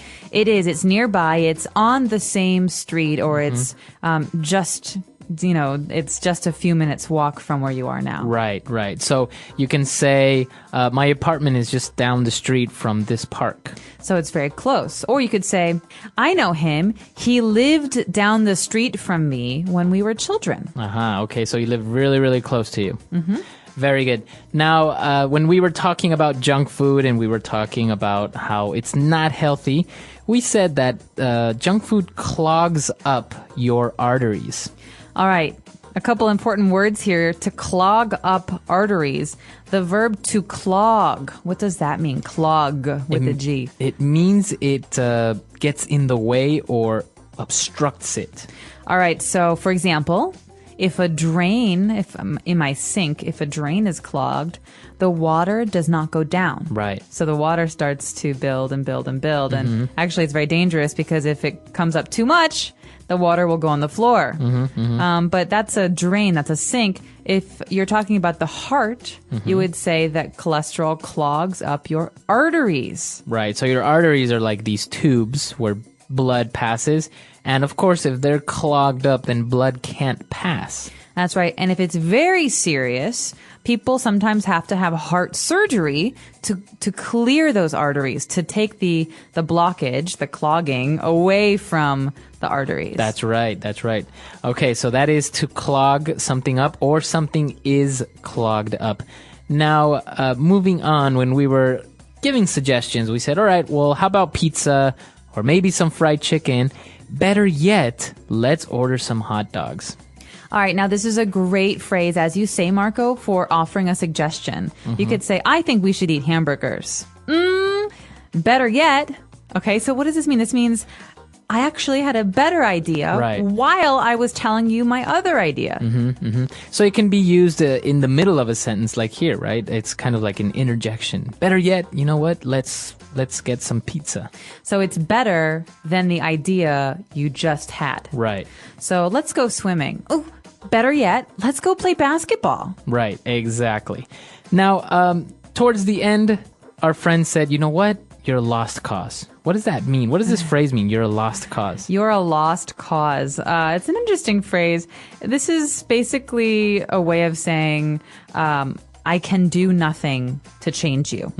You have a bad habit or you have this bad quality, and anything I do, it's not going to help. Right. So something that is a lost cause, it means it's hopeless, helpless. That's right. I cannot do anything to change it. Okay. All right, a lot of great vocab here. Let's listen to the dialogue one last time.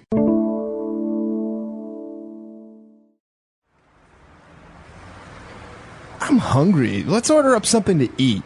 Okay, maybe we can order a soup and a salad from the restaurant down the street. I was thinking of getting a hamburger, fries, and a chocolate sundae. You eat too much junk food.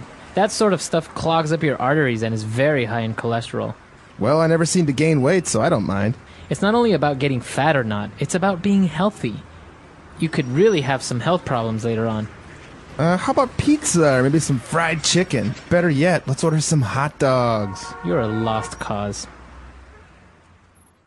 All right, so talking about junk food, we took a look at cholesterol. Now, apparently, not all cholesterol is bad.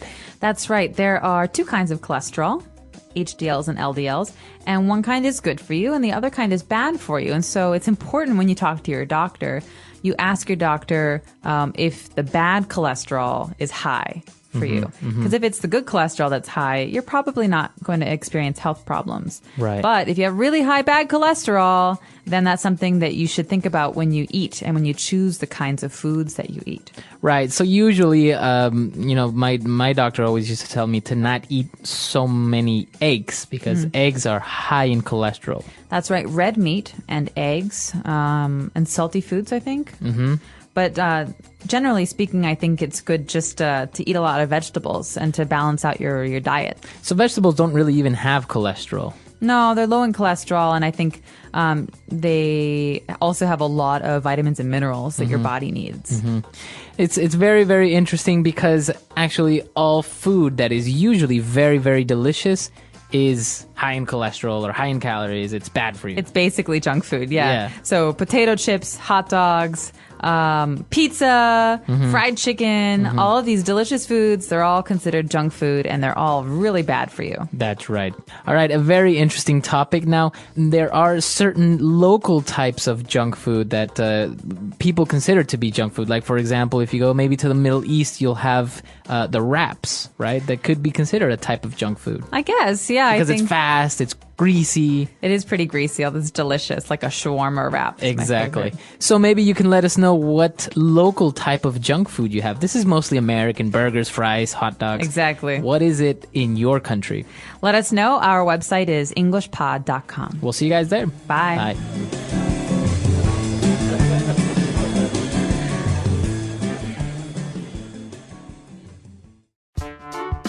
The English Pod Audio Review.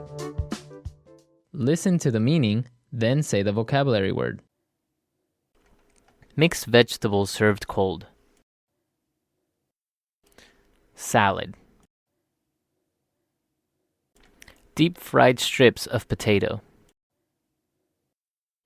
French fries. A type of sandwich with the beef patty. Hamburger. Food that is not healthy. Junk food. To block or get in the way of something. Clog. A fatty substance found in animal tissue. Cholesterol. What do you think? How about bread with tomato sauce and cheese on top? Pizza. Chicken pieces cooked in hot oil. Fried chicken. A food with bread and sausage in the middle. Hot dog. A useless or hopeless situation. Lost cause. Let's try that faster. Bread with tomato sauce and cheese on top. Pizza. Chicken pieces cooked in hot oil. Fried chicken. A useless or hopeless situation. Lost cause. What do you think? How about a food with bread and sausage in the middle? Hot dog. Mixed vegetables served cold. Salad. Deep fried strips of potato. French fries. A type of sandwich with the beef patty. Hamburger.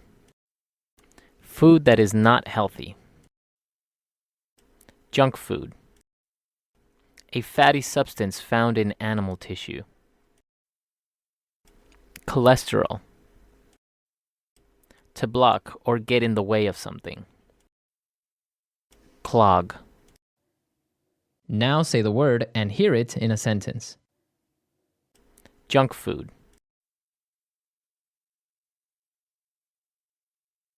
I have junk food 1 or twice a week. Junk food.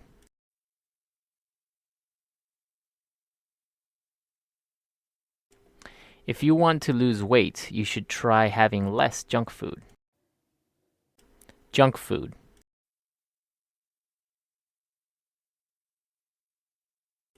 The good thing about junk food is that it's fast and cheap. Clog. The water pipes in my house are clogged. Clog.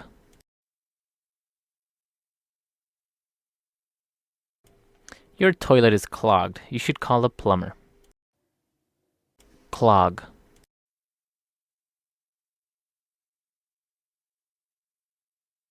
I am worried that eating all these fatty foods will clog up my heart. Cholesterol. Eggs are high in cholesterol. Cholesterol.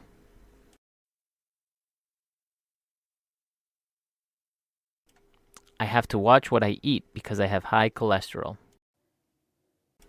Cholesterol.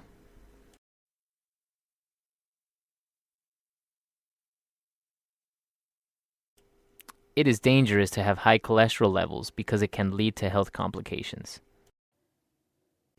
How about? How about we go to the movies instead? How about? How about I cook and you clean the house? How about? How about we go on vacation this year? Lost cause.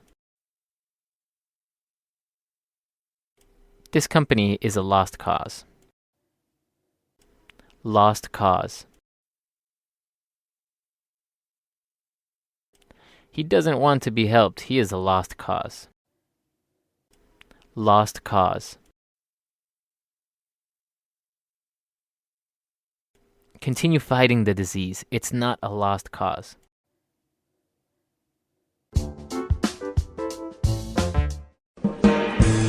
Hello everyone and welcome to English Pod. My name is Marco. My name is Catherine, and today we're talking about eating food and certain foods that people don't eat. That's right. So today we have special diets. We're going to talk all about being a vegetarian or a vegan, and we're going to explain all these words when we come back. So now let's just listen to the dialogue. Hey, Julie. Do you want to go grab something to eat? Sure. What do you feel like having? I really feel like having a big, juicy steak. Oh, okay. I don't eat meat, but that's fine. I'm sure wherever we're going, they will have other options, right? I didn't know you were a vegetarian. I'm not. I'm a vegan. A what? A vegan. I don't eat or use any animal-based products. I don't wear leather, eat eggs, drink milk, or anything that comes from an animal. I used to be a pescatarian before, which basically means you don't eat meat, but still have fish and seafood. Wow, that's interesting. It must be tough. It's a bit difficult to find vegetarian-friendly restaurants sometimes, but since more and more people are vegetarians or vegans nowadays, it's getting a bit less difficult. All right, we're back. So now probably a lot of you have an idea of what it means to be a vegetarian, but let's take a look at that word and many more on Language Takeaway. Language takeaway. So a vegetarian is a noun. I am a vegetarian. Yeah. Vegetarian is a noun. It's a person. You say, I am a vegetarian. He is a vegetarian. Mm-hmm. And in this case, a vegetarian person does not eat meat. So That's right. No chicken, no beef, none of that stuff. That's right. So as you can see, it has the prefix veget, like vegetable. Mm-hmm. So that's what they eat. They just eat vegetables. And it's a little bit hard to say what vegans don't all... Sorry. It's a little bit hard to say what all vegetarians do or don't eat because some people have different rules. That's right. Some people eat eggs, some people don't. But there is something that is a little bit different from a vegetarian. It's called a vegan. And this person has many, many rules about what he can or cannot eat. Right. So a vegetarian basically does not eat meat. A vegan, as we saw in our dialogue, doesn't wear leather, for example, doesn't wear leather shoes or a jacket, or use or eat anything that comes from an animal. That's right. So no eggs, right? Mm-hmm. No foods that might have any animal products in them. So vegans often try to find foods at the grocery store that come from natural products that are not animal based. And so Right. there has to be a symbol on the back of the box or the jar that says that it's vegan. That's right. So in that case, they don't drink milk, they don't eat eggs, nothing that you can think of that comes from an animal. But on the other hand, this person used to be a pescatarian. So this is another type of person that has a special diet, very much like a vegetarian. A pescatarian is a person who is a vegetarian, but who also eats fish. And so maybe I'm a pescatarian because I don't consider fish to be animals. Okay. So I don't eat lamb, I don't eat chicken, but I do eat fish. I'm a pescatarian. All right. So a vegetarian does not eat fish or any type of meat, the same as a vegan, but a pescatarian does eat maybe shrimp and fish and any type of animal from the sea. Okay, and well, that brings us up to our next word. A pescatarian will eat seafood.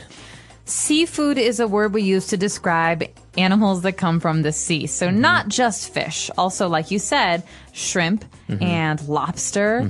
You could even think of really delicious food like a seafood pasta or a Right. seafood salad, Okay. octopus, things like that. Okay, so you got clams, you have oysters.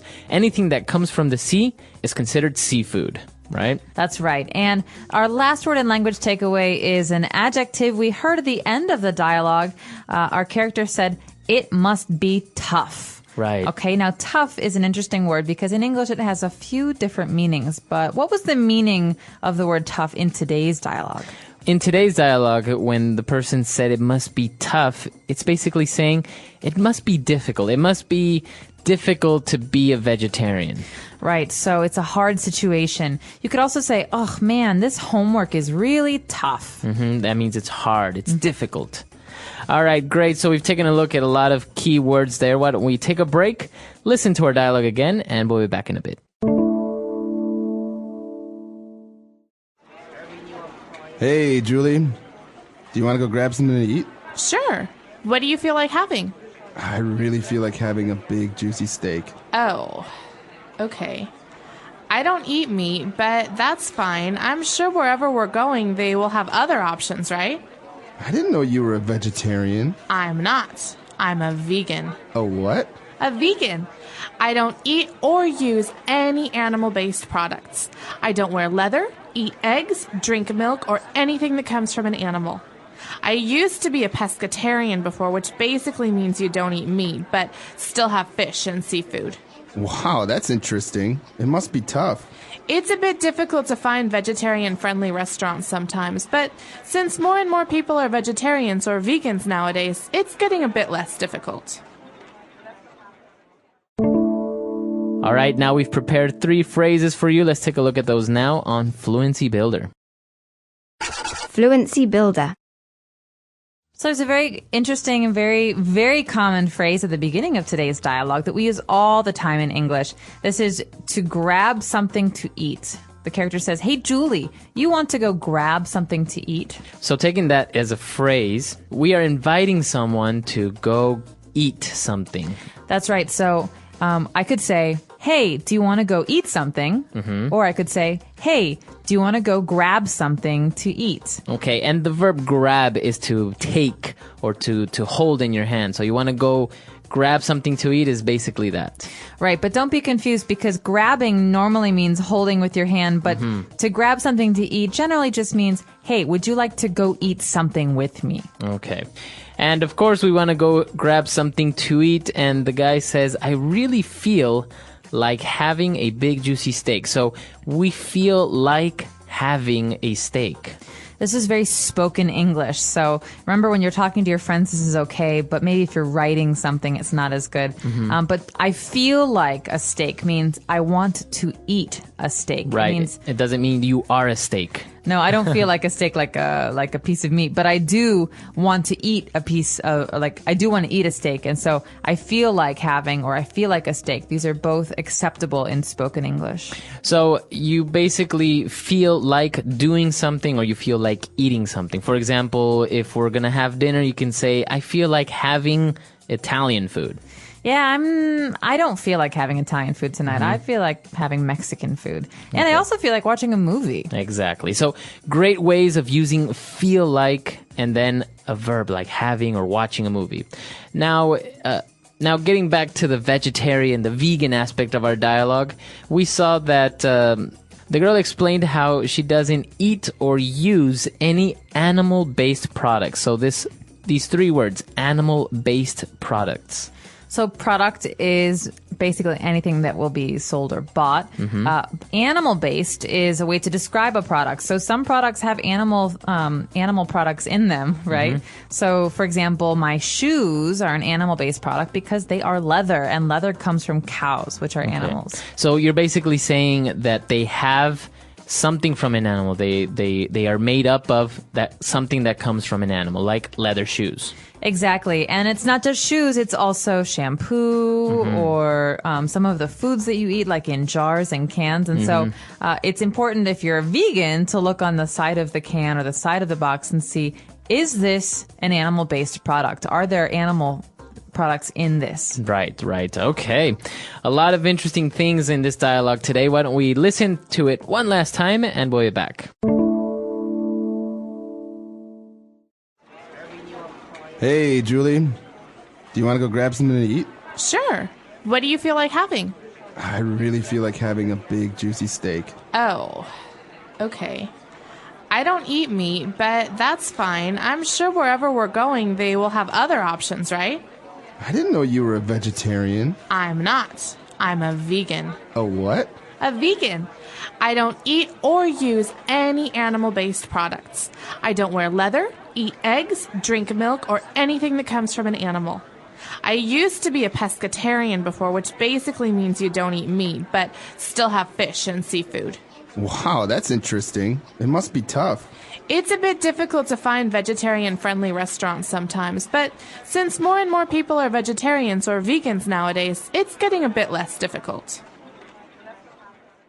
All right, so talking about vegan, vegetarians, pescatarians, it seems like these diets or these lifestyles are more and more popular, but as we saw in the dialogue, it can be a little bit difficult, especially in maybe in countries where it's not so popular to have these diets.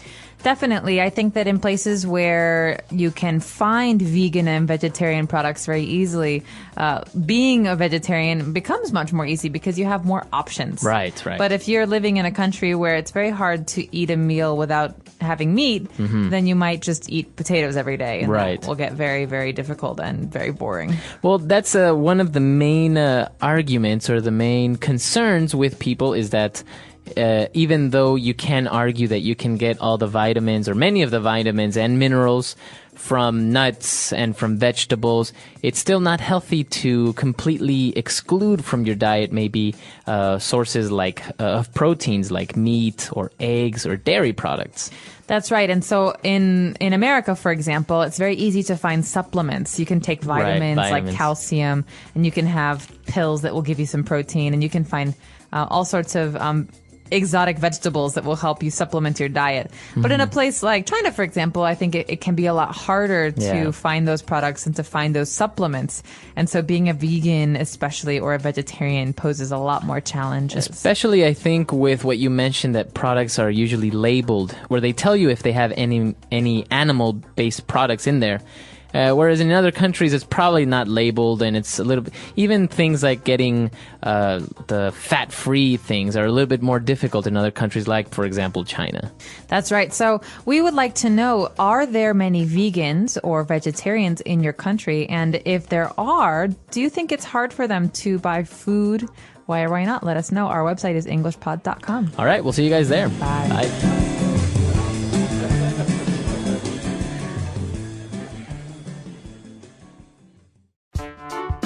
The English Pod Audio Review. Listen to the meaning, then say the vocabulary word. Have an inclination or desire for. Feel like. Piece of cow meat. Steak. A person who does not eat meat or fish. Vegetarian. A person who does not eat or use animal products. Vegan. Made with animal skin that is chemically treated. Lever. Originates from. Come from. Continuing to become larger in number. More and more. Let's try that faster. A person who does not eat or use animal products. Vegan. Continuing to become larger in number. More and more. A person who does not eat meat or fish. Vegetarian. Originates from. Come from. Made with animal skin that is chemically treated. Lever. Piece of cow meat. Steak. Have an inclination or desire for. Feel like. Now say the word and hear it in a sentence. Feel like. I don't like ice cream. I want cookies instead. Feel like. What do you feel like doing today? Feel like.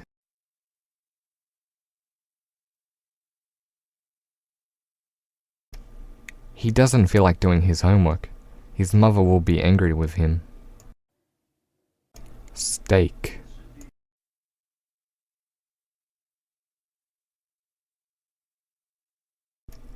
There is no steak on the menu. This is a vegetarian restaurant. Steak.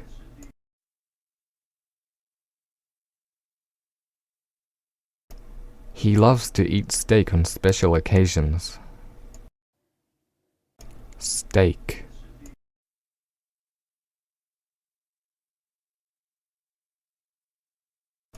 I refuse to eat rare steak.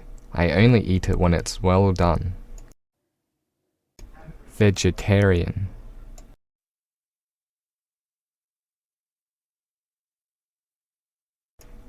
All my friends are vegetarian, but I love my meat.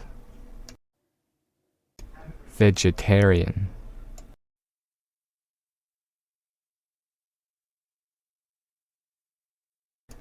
Now that he is a Buddhist, he is a strict vegetarian. Vegetarian.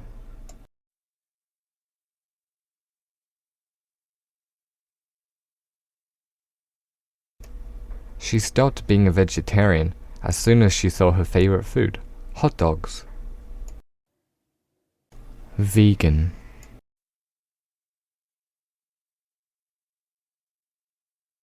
In my opinion, you're not a real vegan if you eat cheese. Vegan.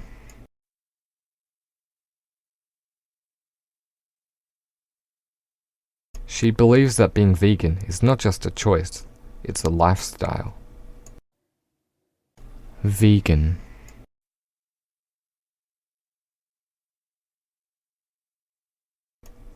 Now that my friend is a vegan, he no longer wears leather. Leather.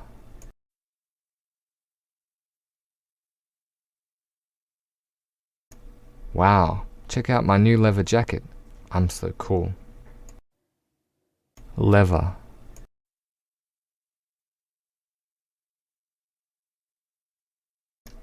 She saved up all her money to buy a leather couch. Leather.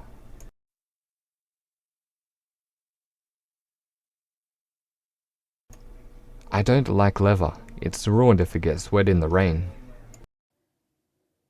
Come from.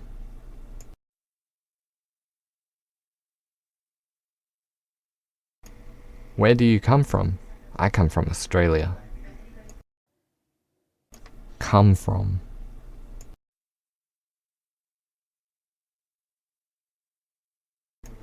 All the people who come from here seem to love chocolate. Come from.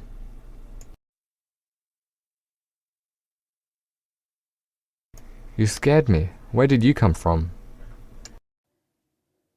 More and more.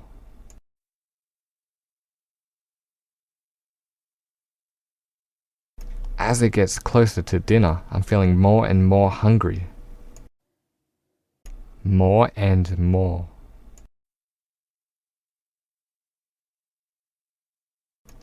More and more bugs flew into her room. More and more.